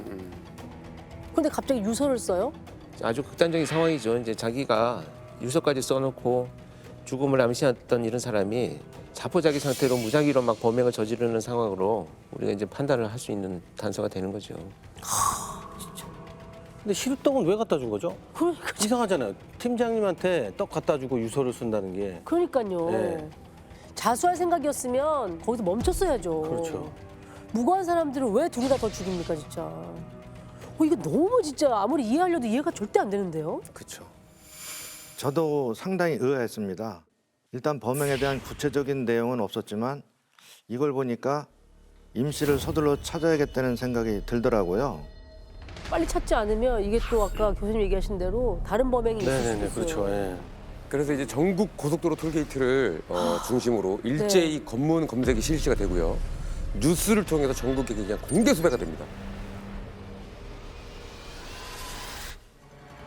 지난 23일 밤과 24일 새벽 잇따라 발생한 차량 강도 살해 사건 용의자를 검거하기 위해 경찰이 공개 수사에 나섰습니다. 야, 강도살인 용의자 수배지 전단지네요. 178cm에 75kg. 건장한 체격.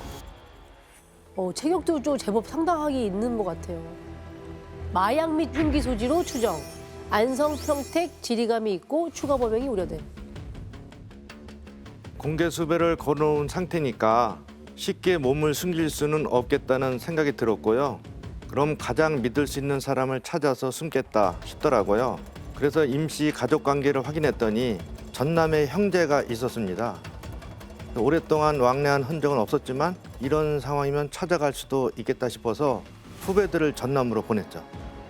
이 우리 형사님이 계속 지금 뭔가 딱 문득문득 떠오르는 촉이 아주 중요한 역할들을 하고 있는데 이번에도 맞았어야 될 텐데 말이죠.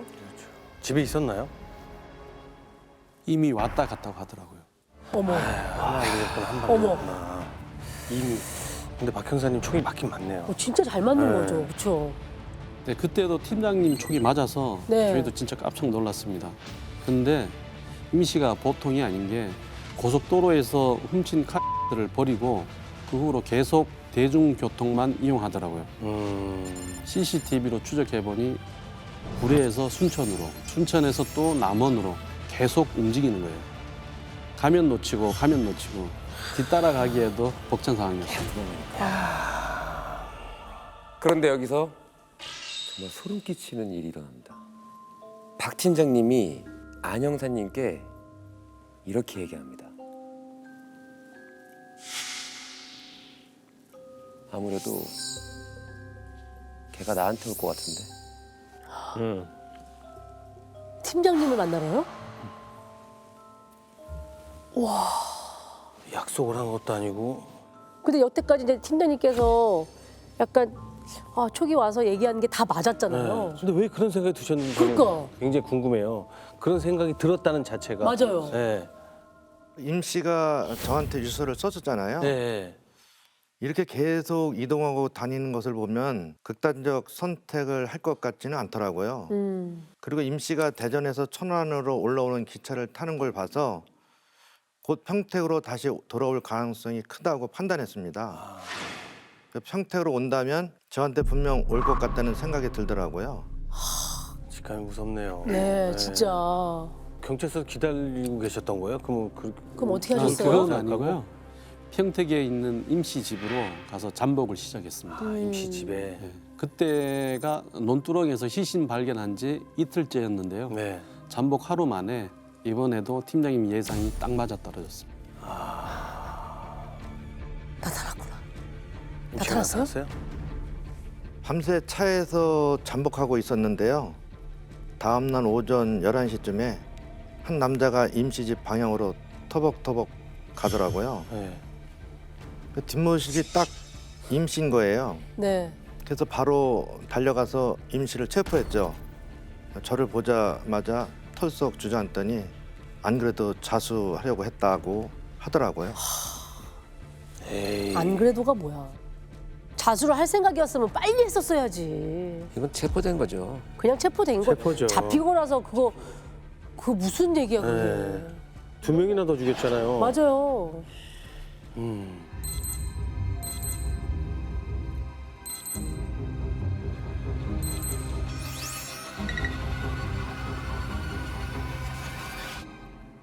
아니 근데 왜 그런 짓을 하고 다닌 거래요? 이유가 정말 황당합니다.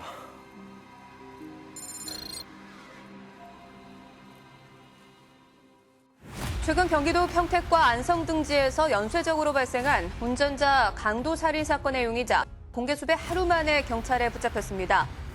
여자를 생각하니까 살고 싶지도 않았고 나 같은 사람은 진짜 이 사회에서는 있어서는 안 되겠다 싶으면서 모든 걸 다 포기하고 싶은 심정이다. 네? 무슨 얘기예요, 저게? 포기하는 심정으로? 나는 무슨 말인지 당최 이해가 안 가요. 진술 받을 때도 첫 번째 피해자가 누군지 말을 안 하더라고요. 네. 그러다가 팀장님이 조사실에 들어가니까 그제야 입을 열기 시작하더라고요. 그 시작은 돈 때문이었다고 했습니다.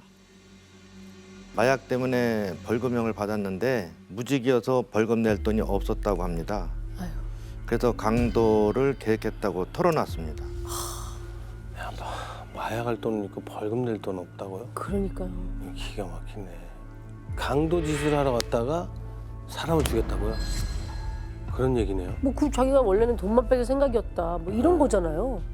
네, 자기가 등산을 좋아해서 산을 자주 탔는데 우연히 산속에 외딴 집을 발견하고 노인들이 살겠구나, 그럼 현금이 좀 있겠다 싶어서 그 집을 범행 대상으로 삼았다고 주장했습니다. 네. 그때도 야구방망이를 들고 갔다고 하고요. 근데 침입해 보니까 뜻밖의 20대 여성이 살고 있었다고 하더라고요. 임 씨는 젊은 여성이라 자신을 신고할지도 모른다고 생각해 피해 여성에게 자기 얼굴을 보지 말고 이불을 덮고 있으라고 시켰다고 합니다. 그리고 야구방망이로 살해했다고 진술했습니다. 뒤집어 쓰고 있는 상태에서요? 아유. 야, 이불을 뒤집어 쓰고 있는데 그 야구방망이 치면 얼마나 세게 때리는 거야. 사람 그러게. 죽을 정도 때렸다면. 네. 아, 얼마나 고통스러웠을까. 그러면 이 사건도 실제로 수사 진행 중이었겠네요? 알아보니까 평택 인근 지역이었고요. 수사는 우리가 하진 않고 다른 지역에서 하고 있었습니다. 강도 살해 사건으로 수사를 하고 있었는데 유일한 단서가 피해자 손톱 밑에서 나온 DNA뿐이라고 피해자를 특정하지 못하고 어려움을 겪고 있었습니다. DNA도 맞았겠네요. 네, 일치했습니다. 네. 어머. 이제 본인 잡아놓고 네. 대조해보면 되니까. 네. 그러면 우리가 이제 앞에서부터 사건을 쭉 훑어오면서 드러났던 사건들 말고도 묻힐 뻔한 사건까지 밝혀낸 거네요? 그렇죠. 네.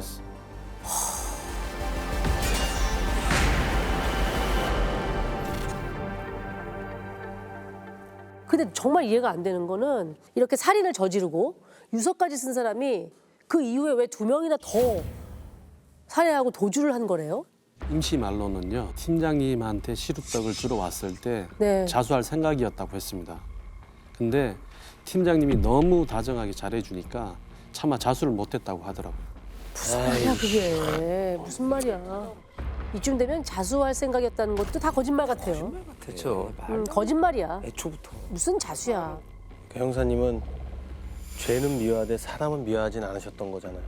잘해줬던 거 보면. 그쵸. 예. 그러니까 아마 떠보러 왔던 게 아닌가 싶기도 해요. 이용하러 떠보러 온 것 같아요. 사건이 벌어지고 있고 수사가 시작됐는데 박흥규 형사님은 나를 알 수 있지 않을까? 뭐 이런 생각이 있지 않았을까? 참 여러 가지 생각이 듭니다. 자수하러 올 마음이었다고 하면서 박 씨한테는 왜 그랬다고 해요? 그 길로 야구방망이를 차에 싣고 계속 돌아다니다가 주차장에서 박 씨와 시비가 붙었다고 하더라고요. 임 씨가 이중 주차한 것을 보고 박 씨가 차를 그렇게 주차하면 어떻게 하냐고 하니까 이미 사람도 죽인 마당에 될 대로 되라는 심정으로 홧김에 야구방망이를 꺼내서 때렸다고 주장했습니다. 홧김에? 이 전형적으로 나쁜 게 피해자가 네. 원인을 제공했다. 그렇죠. 네. 그게 우발적으로 된 거다. 이렇게 지금 돌리고 있는 거잖아요. 우발적 살인이라고 자꾸 몰아가는 거잖아요. 몰아가는 거죠. 예. 무슨 말도 안 되는 소리야. 아, 이해가 안 되는데. 그럼 안성휴게소에 있는 유 씨는 왜 그렇게 된 거래요? 그 건은요, 박 씨를 온두렁에 유기하고 마음이 심란해서 담배를 피우려 안성휴게소로 갔답니다.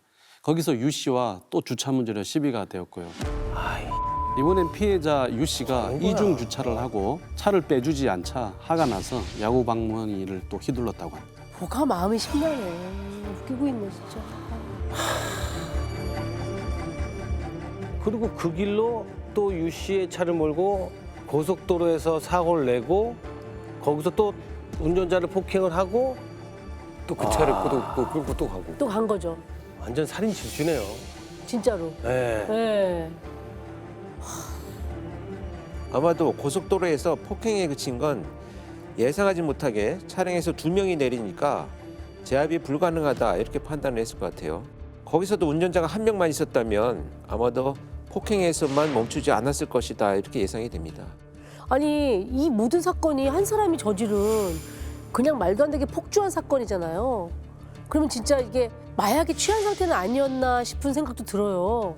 저희도 환각 상태에서 범행을 저지른 게 아닌가 의심도 했는데요. 검사 결과 마약은 나오지 않았습니다. 마약을 했어도 하면 당연히 안 되는 거지만 제정신으로 저런 짓을 했다는 것도 믿기지가 않네요. 정말로. 네. 네. 죄값은 제대로 받았나요? 일단 임 씨는 모든 죄를 인정을 했고요. 1심에서 무기징역을 선고받았고요. 항소 없이 그대로 무기징역 확정 판결을 받았다고 합니다. 사실 그것도 팀장님이 설득을 한 겁니다. 설득을요? 어떤 설득을? 네. 설득이라뇨? 재판 전에 제가 만날 기회가 있었는데요. 네. 피해자와 유족들한테 죄책감이 있는 게 사실이라면 항소는 하지 마라. 모든 죄를 인정하고 반성하면서 살라고 했었습니다. 비가 부슬부슬 내리던 새벽 4시 30분경 대학가가 모여있는 한 파출소에 다급한 신고 전화가 걸려옵니다. 대로변과 인접한 골목길에 20대 여성이 머리에서 피를 흘린 채 쓰러져 있다는 내용이었습니다. 새벽 4시 반. 새벽 4시 반? 아, 시간도 무서운 시간이다. 그러니까. 그러면 신고는 누가 했을까요? 새벽에 운동 나온 동네 주민이 피해자를 발견하고 112에 신고를 했고요. 경찰관이 출동했을 때는 피해자가 이미 의식이 없어서 인근 병원으로 옮겨진 상황이었습니다. 의식이 없었다. 굉장히 크게 다친 거 아닙니까? 상태는 좀 어땠나요, 그 당시에? 일단 피해 여성은 후두부를 강하게 공격당한 걸로 확인됐습니다. 병원 의사 말도 몸에 다른 외상은 없는데 머리를 심하게 다쳐서 뇌출혈도 심하다고 했습니다. 바로 수술하지 않으면 생명에 위태로울 정도였는데 두개골뼈가 조각날 정도로 함몰돼서 손을 쓸 수가 없다고 얘기했습니다. 두개골이요? 야, 함몰될 정도. 두개골이 우리 뇌를 보호하는 그 뼈기 때문에 네. 굉장히 단단하고 네. 또 완충할 수 있는 이런 공간이 있어요. 그래서 네. 쉽게 이게 부서지지 않거든요. 아주 높은 곳에서 떨어지거나 정말 강한 타격, 그러니까 뭐 이런 주먹이나 신체 공격 가지고는 사실 부러지지 않습니다. 그래서 굉장히 그 위험스러운 범행 도구를 썼다라는 것이 이제 추측이 되고 네. 다른 외상이 없다라고 하는 것은 머리만 이제 집중적으로 공격했다 이렇게 판단을 할 수 있는 근거가 되죠. 아니 어떻게 왜 이런 일이 벌어진 걸까요? 일단 현장에서 피해자의 휴대폰과 가방이 없는 것으로 확인돼서 저희는 돈을 노린 강도 사건으로 추정했습니다. 돈을 노린. 아, 뭐 어쨌든 물품을 또 다 가져갔으니까 그 새벽에. 근데 보통 이제 대학생인데 새벽 그 시간이면 보통 이제 술자리 하거나 뒤늦게 뭐 어디 집에 가거나 어딘가 향하는 길일 텐데 어디 가는 길이었을까요? 저희가 가장 먼저 피해 학생 부모님께 연락을 드렸던데요. 그 전전날이 추석이어서 고향에 갔다가 새벽 기차를 타고 서울로 올라온 상황이었습니다. 아, 새벽 기차 타고 올라오는 상황이었구나. 아, 그럼 부모님들은 추석 잘 보내고 따님이랑 갑자기 전화를 받았는데 형사님이요. 그런 소식을 듣고 얼마나 가슴이 무너졌을까요? 부모님을 생각하면 지금도 가슴이 답답한데요. 그렇죠. 딸이 한 학기만 마치면 졸업이었거든요. 외지에 혼자 공부하면서 고생을 많이 했다고 하시면서 이제 다 키웠다 생각했는데 이런 일이 벌어지니까 굉장히 참담해 하셨습니다.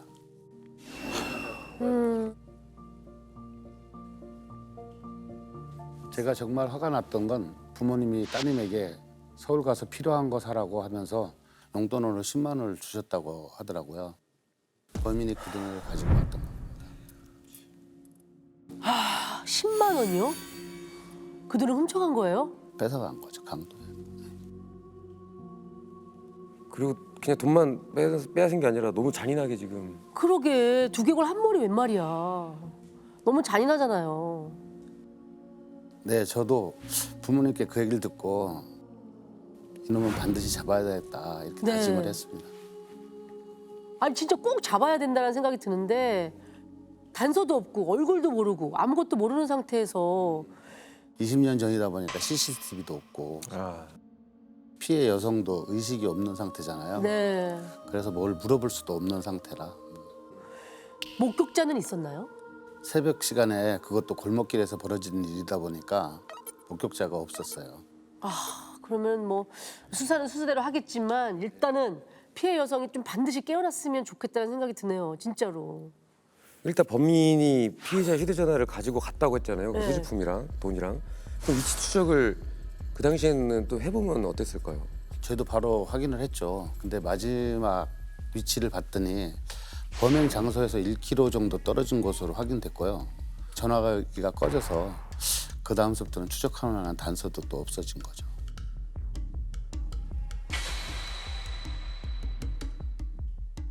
자, 지금부터 이 사건의 피해자를 김 씨로 부르겠습니다. 모두가 간절히 바라던 일은 일어나지 않았습니다. 사건이 발생한 지 이틀째 되던 날 병원으로부터 다급히 전화가 걸려왔는데요.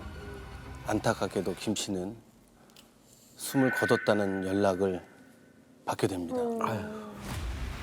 아유. 그러니까 이게 보면 두개골이 함몰됐다. 그럴 정도로 강하게 공격을 받아서 수술을 못해서 그렇게 된 거죠? 맞습니다. 돌이켜보면 수술이라도 받아봤으면 어땠을까 싶었죠. 국가수에서 부검을 했더니 사인은 두개골 함몰 및 뇌출혈로 확인됐습니다. 길 가다가 세상에 이게 무슨 일입니까? 너무 흔히 말해 봉변 당한 거잖아요. 봉변을 이게 당한 말도 안 되게 이게 억울하게. 수사는 강도 상해가 아닌 강도 살인 사건으로 전환됐고요. 저희는 무조건 이거 해결해야 한다 해서 강력팀 전체가 움직이기 시작했습니다. 네.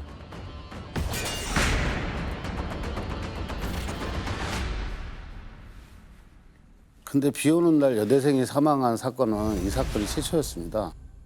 어머. 이 사건이 발생하고 같은 학교를 다니던 학생들 사이에서 괴담이 퍼진 상황이었습니다. 아. 그러니까 연쇄살인까지는 아니었던 상황인 모양이에요. 저희가 그때 진짜 답답했던 게 할 수 있는 일이라고는 두개골에 남아있는 상으로 범행 도구를 추정하는 일밖에 없었고요. 상을 분석한 결과 이게 뭐지 싶더라고요. 왜요? 아. 분석한 게 전혀 뭐가? 뭐 이상한 게 나왔는 모양이죠? 범인이 사용한 흉기가 한쪽은 뾰족하고 한쪽은 뭉툭한 모양으로 추정된다는 소견을 받았거든요. 한쪽은 뾰족하고 한쪽은 뭉툭한가요? 아! 나 뭔가 머릿속에 떠올라. 나 떠올랐어. 와. 진짜요? 우리가 생각하는 게 맞는지 모르겠어요 지금. 근데 뭔가 떠오르긴 했거든요. 뭐예요? 어떤 거였을까요? 새로 된 아주 단단한 도구라고 예상돼서 공구상가를 막 뒤지고 다녔는데 정망치가 그렇게 생겼더라고요. 정망치. 난 용어는 잘 모르지만 네. 모양이 그렇게 생긴 걸 내가 본 적은 있는 것 같아요. 한쪽은 이제 망치 모양으로 되어 있고 한쪽은 뾰족하게 이렇게 모처럼 되어 있어가지고 그 돌이나 시멘트를 깨거나 구멍을 낼 때 쓰는 거예요. 그래서 양쪽이 다 있어요. 시멘트 깰 때 쓰는 공구를 어떻게 그걸로 사람을 공격하죠? 문제는 이게 현장에서 흔히 쓰이는 연장이다 보니까 시중에서 쉽게 구할 수 있더라고요. 그렇죠. 네. 그래서 이것만으로 특별히 단서로 정할 수는 없었습니다. 이 상처, 상흔만 가지고 범행 도구 추정하는 게 굉장히 힘들어요. 왜냐하면 범죄자도 마구잡이로 공격을 하고 피해자도 도망가거나 피하면서 일부 모서리나 한쪽만 맞기 때문에 그 모양이 전체 남아있지 않아요. 유영철 사건 이런 연쇄살인에서도 초창기에 이 팔각의 그 망치, 쇠망치로 네. 범행을 저질렀는데 모서리만 찍히니까 이렇게 삼각형만 계속 나타나는 거예요. 그래서 삼각형의 범행 도구만 찾게 되거든요. 그래서 이제 그런 상흔만 가지고 추론하는 게 사실 결코 쉬운 일은 아닙니다. 그렇게 수사가 답보 상태에 빠질 상황이었는데요. 이때 당시 수사팀 반장님이 이런 제안을 합니다. 동일 수법의 강도 사건들을 모두 취합해보자. 그렇지. 이게 한 건이 아닐 거다. 네. 일단 저희 관할뿐만 아니라 인근 대학과 타 지역까지 범위를 넓혀서 노상에서 벌어진 강도 사건을 먼저 확인했습니다. 그중에서 저희 관할 피해자처럼 20대 여성을 상대로 폭행한 사건만 추려봤는데요. 저희가 사건 기록을 받고 야 이거 큰일 났다 싶더라고요. 아 뭐가 나왔나 보다. 왜요? 자, 그 이유를 같이 한번 보시죠.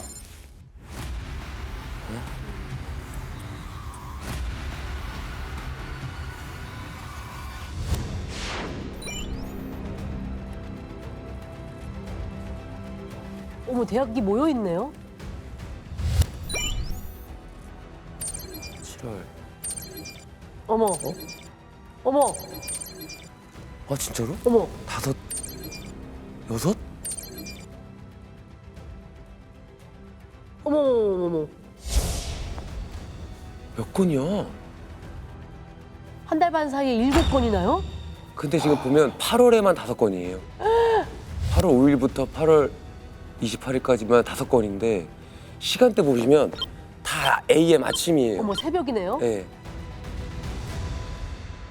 심지어 다 약간 비슷한 위치 아니에요, 다? 그죠? 저희도 자료를 받아보고 아차 싶더라고요.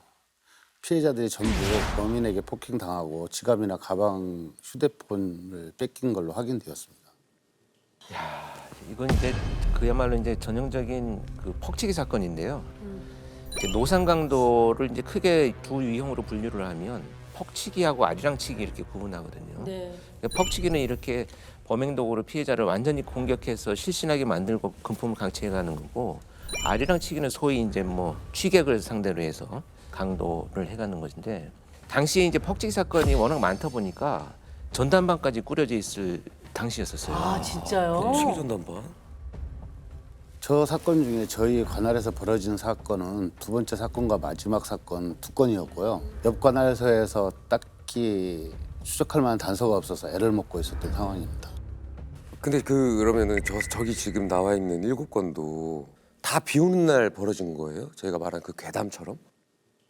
7건 중 4건이 비 오는 날에 벌어졌습니다. 그러면은 뭐 비 오는 날만 딱 노린 건 아니었네요. 근데 보면 이제 목격자가 없는 시간대, 새벽. 딱 그 사람들이 많이 안 다닐 시간에만 딱 노린 것 같네요. 그러면 이 가운데 사망한 분이 또 있었나요? 저희 관할인 마지막 피해자만 사망했었습니다. 아, 그러면 남은 다른 피해자분들이 지금 다 살아 계시면 목격했을 수 있잖아요. 물어보면. 피해자가 목격자겠네요. 예. 피해자 김 씨가 후두부에 공격당한 걸로 돼 있잖아요. 네.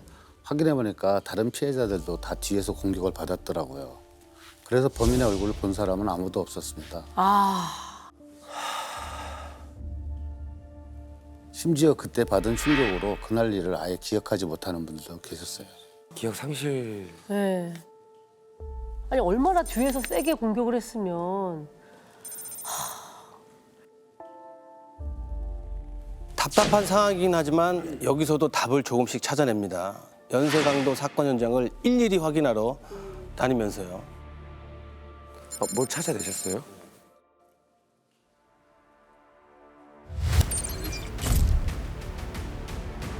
여기도 그냥 여기도 골목이네. 골목이고요.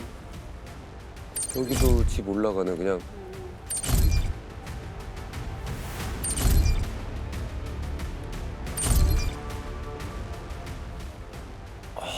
저기 누가 쫓아왔다 생각해봐.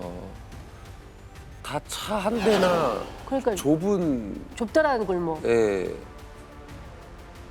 아 마지막 사건이 요거 아까 말한 그 대로변이었네요. 첫 번째 사건부터 6번째 사건은 대부분 인적이 드문 주택가 안쪽 골목길에서 벌어졌는데요. 마지막 김 씨가 사망한 현장만 8차선 대로변에서 골목으로 들어서자마자 일을 당한 것입니다. 8차선 대로변이면 너무 큰 번화가인데. 간도 크다 진짜. 아무리 새벽 시간이지만 범죄자들이 연쇄적으로 저지르다 보면 이제는 이 정도 돼도 나를 못 잡을 거야라는 이제 자신감이 생겨서 점차 이제 피해자를 물색할 수 있는 가능성이 높아지는 곳, 넓은 곳으로 이제 점차 나오게 되는 거죠. 유동 인구가 좀 많은 대로 본인이. 네, 그렇죠. 그리고 더 불안했던 건 피해자들의 부상 정도가 점점 더 심각해지고 있다는 거예요. 첫 번째, 두 번째는 비교적 가벼운 뇌진탕이었다면 세 번째부터 여섯 번째까지는 뇌출혈을 동반한 중상을 입었었고요. 마지막 일곱 번째는 두개골이 함몰돼서 사망했으니까 공격 강도가 점점 세지는 상황이었어요. 야, 폭력성이 점점 세지는구나. 그러니까. 근데 이 부분에서 어떤 답을 찾아내신 거예요? 범인이 범행 장소 인근 거주자인 것으로 추정이 일단 됐습니다. 아, 어떡해요? 세 번째와 네 번째, 다섯 번째와 여섯 번째 사건의 거리가 가깝고 두 번째와 마지막 사건도 바로 인근에서 벌어진 거라면 이 지리를 잘 아는 사람, 도보로 움직일 가능성까지 봤죠. 그러네. 첫 번째 사건 말고는 다 모여 있다고 그냥 봐도 되는구나. 그렇죠. 정말 전형적인 이제 형사의 초월로 지리적 프로파일링을 하는 건데 네. 사실 이제 그 지역이 좁혀졌다면 거기서 과연 어떤 사람을 우선순위로 놓고 수사를 해야 되겠느냐를 이제 선택을 해야 되거든요. 그런데 이렇게 지금 새벽 시간대잖아요, 전부. 네. 근데 집에서 가족들이 있거나 또는 일행들이 있는 곳에서 이제 기거를 한다면 새벽에 드나들기 때문에 누군가가 의심스러워했을 거예요.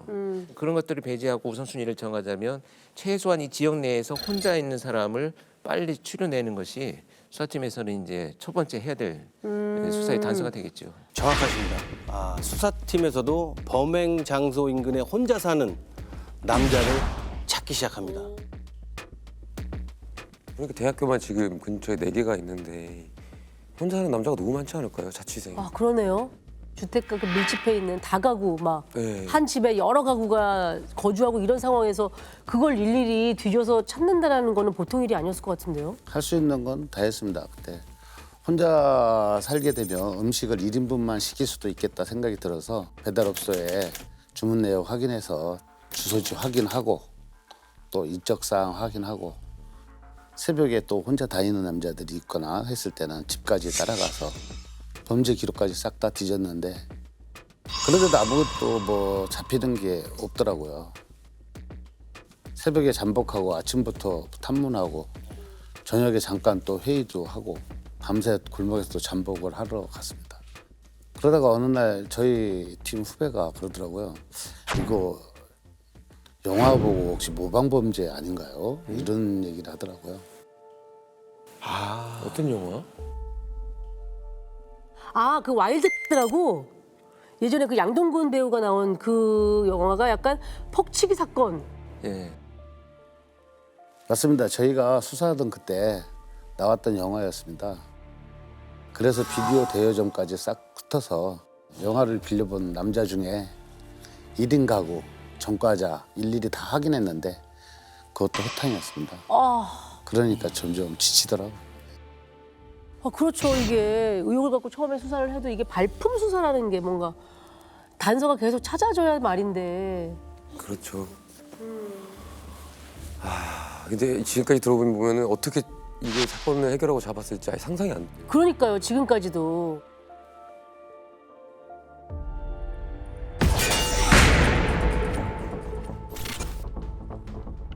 더 이상 다른 방법이 없었던 형사님들은 그때부터 잠복 근무를 좀 더 체계적으로 작전을 짭니다.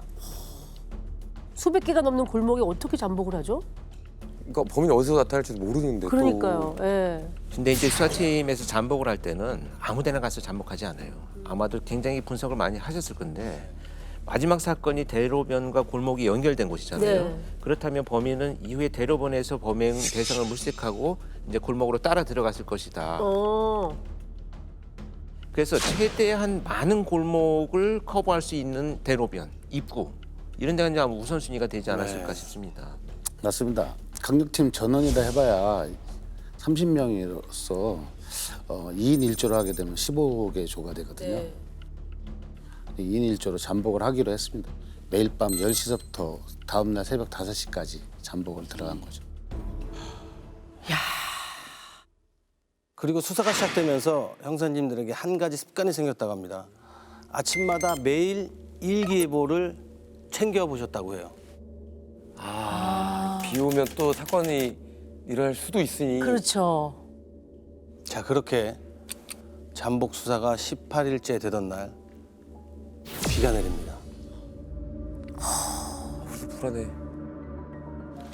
비가 올 때마다 무슨 일이 벌어질까봐 잠복 내내 긴장을 하고 있었는데 괴담이 오히려 다행이었는지 그 무렵 10시만 되면 지나다니는 사람이 거의 없었습니다. 그건 또 오히려 도움이 됐네요. 이제 무서우니까 사람들도 네네. 밖에 나올 수가 없는 거예요. 비 오는 날. 근데 한 새벽 3시 30분경 무전이 울리더라고요. 아, 설마. 사건이 발생을 한 건가요? 괴담이 현실이 됩니다. 여덟 번째 사건이 발생합니다. 어머. 아, 어떡해. 옆 관할서 골목길에서 발생했는데요. 이번에도 피해자는 20대 여성이었고요. 후두부를 함몰될 정도로 크게 다쳤지만 생명에는 지장이 없었던 것으로 확인됐고 휴대폰과 지갑을 뺏겼더라고요. 동일범의 수행이네요. 같은 거네요. 네, 결국. 똑같네 사건이. 예. 아니 골목을 일일이 지킬 수도 없고요. 잠복을 한다고 하지만 이게 정말 답답한 상황이네요. 그때는 정말 수사팀 사기가 바닥을 쳤습니다.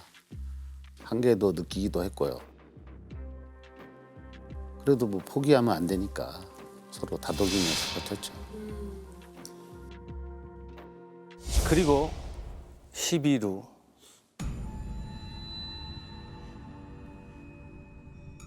또 비가 내리기 시작합니다. 이번 이번 안 되는데. 아니어야 될 텐데 비가 또 와요? 네, 또 비가 내리는 순간 오늘은 무조건 잡아야 된다 그 생각부터 들더라고요. 근데 이상하게 그날은 새벽 4시까지 잠복을 하는데 사람이 한 명도 안 보였습니다. 그래서 이래서는 안 되겠다. 시간은 가고 마음은 자꾸 초조해지고 가만히 있을 수가 없더라고요. 사람이 있어야지 범인도 나타날 것 같아서 자리를 옮겨보자. 사람들이 좀 다닐 만한 곳으로 가보자. 그래서 그 골목에서 나와서 대리번호로 차를 운전하고 가고 있는데 그때 멀리서 뭔가 눈에 들어오는 게 있더라고요. 설마 또 범인이 범행을 대상을 또 물색하고 있는 그 사람인가? 그건 아니고요. 어떤 여성분이 혼자서 우산을 쓰고 횡단보도 앞에서 신호를 기다리고 있더라고요. 새벽 4시에. 4시에? 혼자서. 그래서 속도를 줄이고 횡단보도 쪽으로 가면서 창문으로 쓱 봤더니 내분이 여성이었습니다. 그러면 소식을 못 들었을 수도 있지. 모를 수도 있어. 모를 수도 있죠. 그 순간 고민을 했어요. 거기가 6차선 대로변인데 그때 뭔가 좀 찝찝한 생각이 들더라고요. 그래서 그 여성분이 길 건너자마자 택시를 타거나 하면 다행이다 생각하고 우리도 그냥 진행을 하고 안전하게 가는 데까지 지켜보자 생각을 했죠. 귀가하는 것만이라도 보자. 그런 마음으로. 혹시나 무슨 일이 아닐 수도 있지만 그럴 수도 있으니. 근데 뭐 안전하게 귀가하는 걸 보는 것도. 네. 근데 그때 한 가지 생각이 더 들더라고요. 저희는 범인을 찾고 있었지만 범인도 범행 대상을 찾고 있을 거다 생각이 되고 그렇다면 혹시 범인이 저 여성을 지켜보고 있지 않을까. 횡단보도에서 좀 멀리 떨어진 곳에 차를 우측에 세우고 지켜봤어요.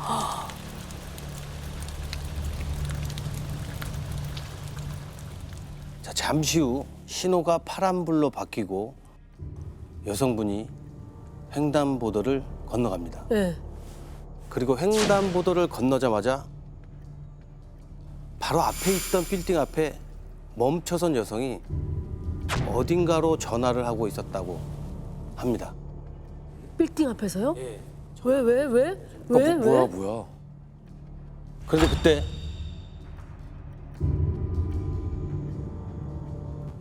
건물 앞에 주차장이 있었는데요. 차량이 한 3대 정도 주차가 돼 있었습니다. 그런데 그 차량 사이에서 검은 형체가 불쑥 솟아오르더라고요.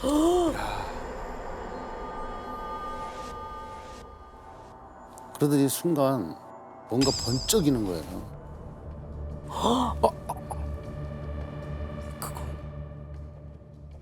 검은 형체가 불쑥. 그 번쩍거린 거 그거 아니에요? 이게 뭔가 들었을 때 반짝이었다는 건 번쩍이는 뭐예요? 정망치인가? 그때 우리 차가 좀 멀리 있다 보니까 정확하게 식별은 되지 않았는데 느낌이 오더라고요. 저놈이다. 와 대박. 그래서 차를 급하게 돌렸죠. 근데 좀 거리가 멀다 보니까 네. 별 생각이 다 드는 거예요. 가다가 이미 피해자가 생기겠구나. 이거 어떡하지 하면서 걱정을 하면서 차를 빨리 돌리는데 그 시커먼 여성 뒤로 바짝 붙더라고요.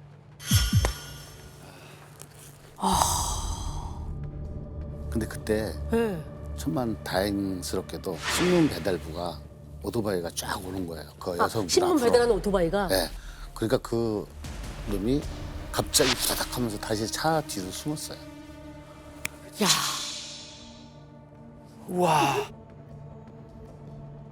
그러니까 그 오토바이 지나간 후에 그놈이 다시 차량 사이에서 나와가지고 흉기를 들고 가는 상황이었어요. 와. 그 현장을 바로 목격을 하신 거네요? 목격자가 되신 거네. 유일한 목격자. 와, 그래서요? 그래서 저희가 차에서 뛰어내리면서 꼼짝마 했어요, 일단. 그리고 그놈에게 달려갔죠. 근데 그놈이 저희를 보더니 들고 있던 야구 방망이를 휘두르면서 저희한테 이제 위협을 하더라고요. 야구 방망이도 있어? 그걸 저희한테 휘두르더니 저희를 향해 던지고 이제 도망가기 시작했어요, 골목길로. 네. 그리고 결국 골목에서 몸싸움 끝에 그놈을 수갑을 채웠습니다. 잡았네. 야, 잡았어. 현장에서 그것도 유일한 목격자이시고. 와. 자, 지금부터 이 남자를 윤 씨라고 부르겠습니다.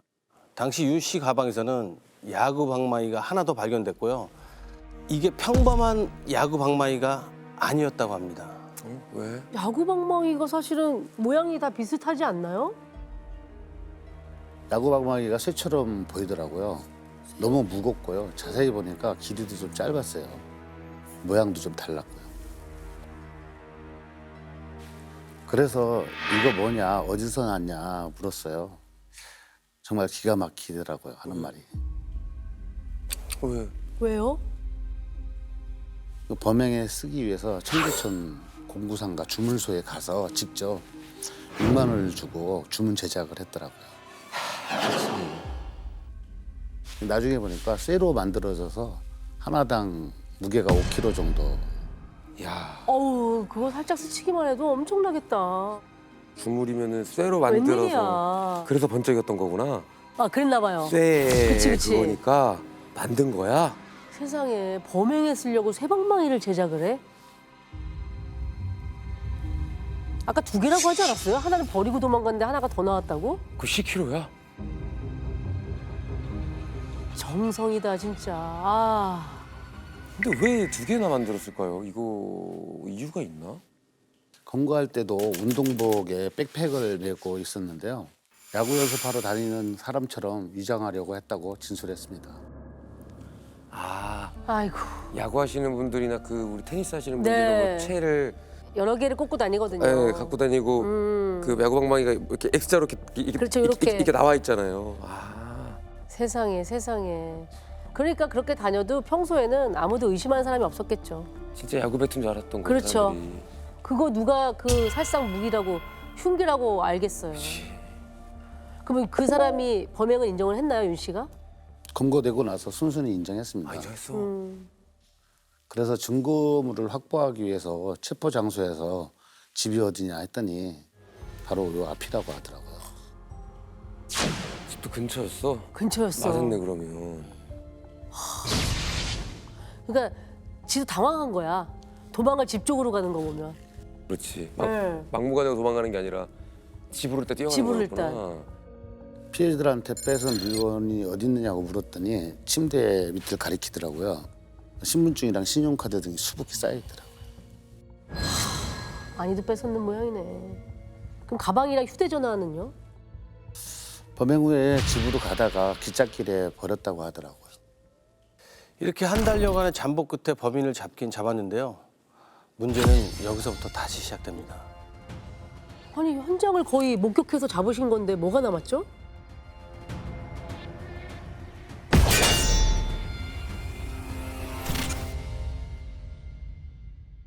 훔쳐간 피해자들의 신분증이랑 카드를 확인했는데 다른 피해자들의 것은 거의 다 나왔어요. 근데 저희 관할 피해자인 김 씨 것만 없더라고요. 어머. 그러니까 8건 중에 지금 김 씨 건 없다는 거잖아요. 아니 그럼 어떻게? 야, 이거 그러면- 이제 복잡해져요. 왜냐면 살인의 증거가 없다는 거잖아요. 강도 상해만 강도 살인 유일한 사망자였으니까. 그럼 강도 상해죄만 적용이 되는 거죠. 이게 지금 죄가 엄청나게 처벌이 달라질 수 있는 겁니다. 본인이 근데 그것까지 맞다고 하지. 자백만이 유일한 증거일 때는 채택하지 않는다는 게 형사소송법이에요. 진술이 유일할 때는 그것도 채택이 안 되니까 무조건 찾아야 되는 거네요. 살인의 증거를 찾아야 되는 거네요. 네. 그래서 사건 발생 날짜를 대면서 휴대폰이랑 지갑은 어떻게 됐느냐 하고 물었더니 네. 핸드폰을 폴더라서 두 동강이를 내서 하나는 도망가는 길에 버리고 하나는 기찻길에 버렸다고 하더라고요. 그래서 형사님들은 윤 씨와 기찻길로 갑니다. 그런데 다른 피해자들의 가방이나 소지품을 찾았는데요. 김 씨의 휴대폰이 보이질 않더랍니다. 왜 김 씨 것만 없어? 왜 하필이면 왜 그것만 없어? 거기가 기찻길 옆이라 수풀이 우거져서 찾기가 힘들었어요. 그래서 제초기를 빌려서 그 일대에 풀이랑 나무 싹 다 잘라버리고 그리고 나서 찾아봤더니 반토막 난 휴대폰이 딱 나오더라고요. 키패드가 있는 쪽으로. 액정 있는 부분은 못 찾고. 네. 그래서 일단 방법이 없으니까 휴대전화 대리점으로 무작정 달려갔습니다. 그래서 이 휴대폰을 살릴 방법이 있느냐고 물었더니 점원이 고개를 끄덕하더니 충전기를 일단 한번 꼽아보더라고요. 그렇죠. 키패드 있는 쪽이면 자판 치는 쪽이니까 거기에 충전잭이 있잖아요. 충전기를 꽂으니까 단자에 불이 들어오고 깜빡깜빡 하더라고요. 어머. 그게 되는 거예요? 한참이 지났을 텐데. 수가 있나? 그러게. 비도 맞았고 물도 들어갔을 텐데. 한참 그렇죠. 이 키패드가 하늘을 보고 있었으면 비가 맞아서 이게 샀거나 뭐 했었을 텐데 마침 또 이렇게 뒤집어져서 저희가 찾았어요. 어머머머머. 그래서 문득 이게 또 충전도 되니까 혹시 전화도 되지 않을까 하는 생각에 그 통화 버튼을 길게 한번 눌러봤거든요. 그러면 이제 가장 마지막 번호로 재다열이 되잖아요. 그때. 마지막 통화로. 뚝꾹 누르면. 그리고 잠시 후 형사님께 전화가 걸려옵니다. 형사님께 전화가 걸려왔다. 형사님한테? 형사님 전화로? 네, 형사님한테요. 마지막으로 통화했던 분이 사망한 피해자의 아버님이셨거든요. 근데 사망한 딸한테서 전화가 오고 어머. 그러니까 저희한테 연락이 된 거죠. 와, 아버지가 얼마나 놀랐을까? 그러니까 이제 통화가 가능하진 않지만 갑자기 딸이 전화는 이렇게 간 떴을 거지. 거 아니에요. 전화는 간 거지. 아빠가 그 번호를 지우지도 않고 그대로. 갖고 있었고. 그러니까 아버지는 너무 놀래서 형사님한테 지금 전화해서 딸한테 전화가 왔습니다라고 한 거고. 에휴.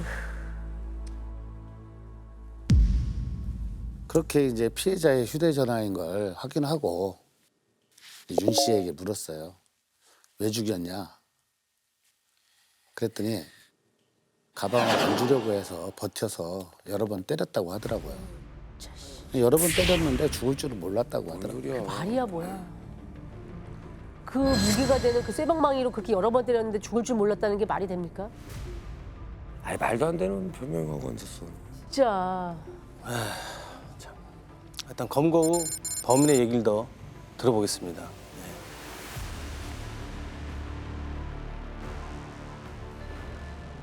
서울 신촌 주변에서 새벽에 귀가하는 여성을 상대로 퍽치기를 일삼아 신촌 괴담이 떠돌게 했던 강도에게 중형이 선고됐습니다. 저거야?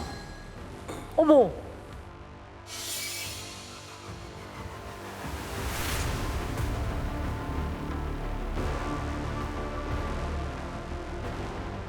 채권자들한테 너무 시달리고 뭐 채권자들이 뭐 이게 사람 풀어서 찾으면 뭐 죽여버리니 어쩌니 그런 게 너무 무서웠습니다. 아, 그러니까 지 빚 갚자고 사람을 죽인 거 아니에요. 채권자들 시달리는 거는 무섭고. 사업을 하다가 실패해서 한 2억 원 정도의 빚을 졌다고 하더라고요. 빚 때문에 이혼하고 가족들이랑 떨어져 살았다고 하고요. 피해자들에게 뺏은 돈이 80만 원이었습니다. 그 얘기를 듣고 참 기가 막히고 맥이 탁 풀리더라고요. 3달 동안 8명한테서 뺏은 돈이 80만 원이라고요? 그 채무가 2억이라고 하지 않았어요? 그러면 뭔 소리야. 2억이 될 때까지 범행을 계속 하려고 했다라는 얘기예요? 지갑에서 10만 원이 나올지 100만 원이 나올지 아무도 모르는 것 아니냐고 하더라고요. 그걸 말이라고. 그러니까 범행을 저지르기 쉬운 대상을 선택하고 나서 자기 변명하는 거예요. 그렇죠. 여성들만 골라서 또. 그러니까 힘없는 여성들을 네. 대상으로. 흉기로 이렇게 때리면서 그게 말이 되냐고요. 이게 그게 말이 돼요? 말이 이게 안 되지. 대학생들이 돈을 가지고 다니면 얼마나 가지고 다닌다고. 윤 씨가 키가 작고 체구가 왜소해요. 그러다 보니까 자기보다 약한 상대를 골라서 범행을 저지른 거로 판단이 됐습니다. 예. 예전에 정남규도 약간 비슷한 이유 아니었어요? 맞아요. 예. 아, 그러니까 뭐 진짜. 빚을 갚고 뭐 이러면 당연히 말도 안 되는 소리지만 말도 안 되는 거죠? 자기 감정을 마구 표출하고 자기보다 약자를 괴롭히고 공격하는 비열한 자들이에요. 반성의 기미라도 있으면 아무 말도 못할 것 같아요. 그걸 변명이라고 해? 말이 안 되지 진짜. 아, 그래서 그 80만 원으로는 뭘 했대요? 윤 씨에게 자녀가 있었는데요. 인라인 스케이트를 선물로 사줬다고 하더라고요. 아유. 말이 안 나오네. 아니 강도 짓을 해서 그걸 선물을 사줘요?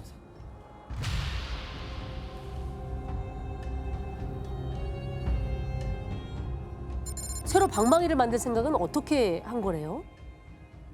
윤 씨가 사기죄로 저질러서 징역을 산 적이 있었는데요. 그때 교도소에서 퍽치기 범행을 배웠다고 합니다. 교도소이시죠. 그래서 재판 결과가 어떻게 나왔나요? 강도살인 및 특수강도 혐의로 징역 15년 선고받고 2019년도에 출소한 걸로 알고 있습니다. 다행히 목숨을 건졌다라고는 하지만 그분들이 거의 그 이후의 일상을 회복하기 어려울 정도로 피해를 입었을걸요? 사람들의 인생을 송두리째 뺏어가 놓고. 범인이 잡힌 지 일주일 후 피해자가 다니던 대학교 학생회에서 떡과 과일을 들고 형사님들을 찾아왔다고 합니다. 친구의 억울한 죽음을 밝혀주고 불안해하던 학생들을 안심시켜줘서 너무 감사하다면서 이렇게 인사드리러 왔다고 해요. 네. 저희가 당연히 해야 할 일을 한 건데 인사를 받을 만한 일인가 이런 생각이 들면서도 한편으로는 고맙기도 했습니다. 너무 감사하죠. 감사하죠. 저희도 감사하죠. 저희가 너무 감사해요. 네, 너무 감사하죠. 정말로. 네. 네. 즐겨봐 이 채널.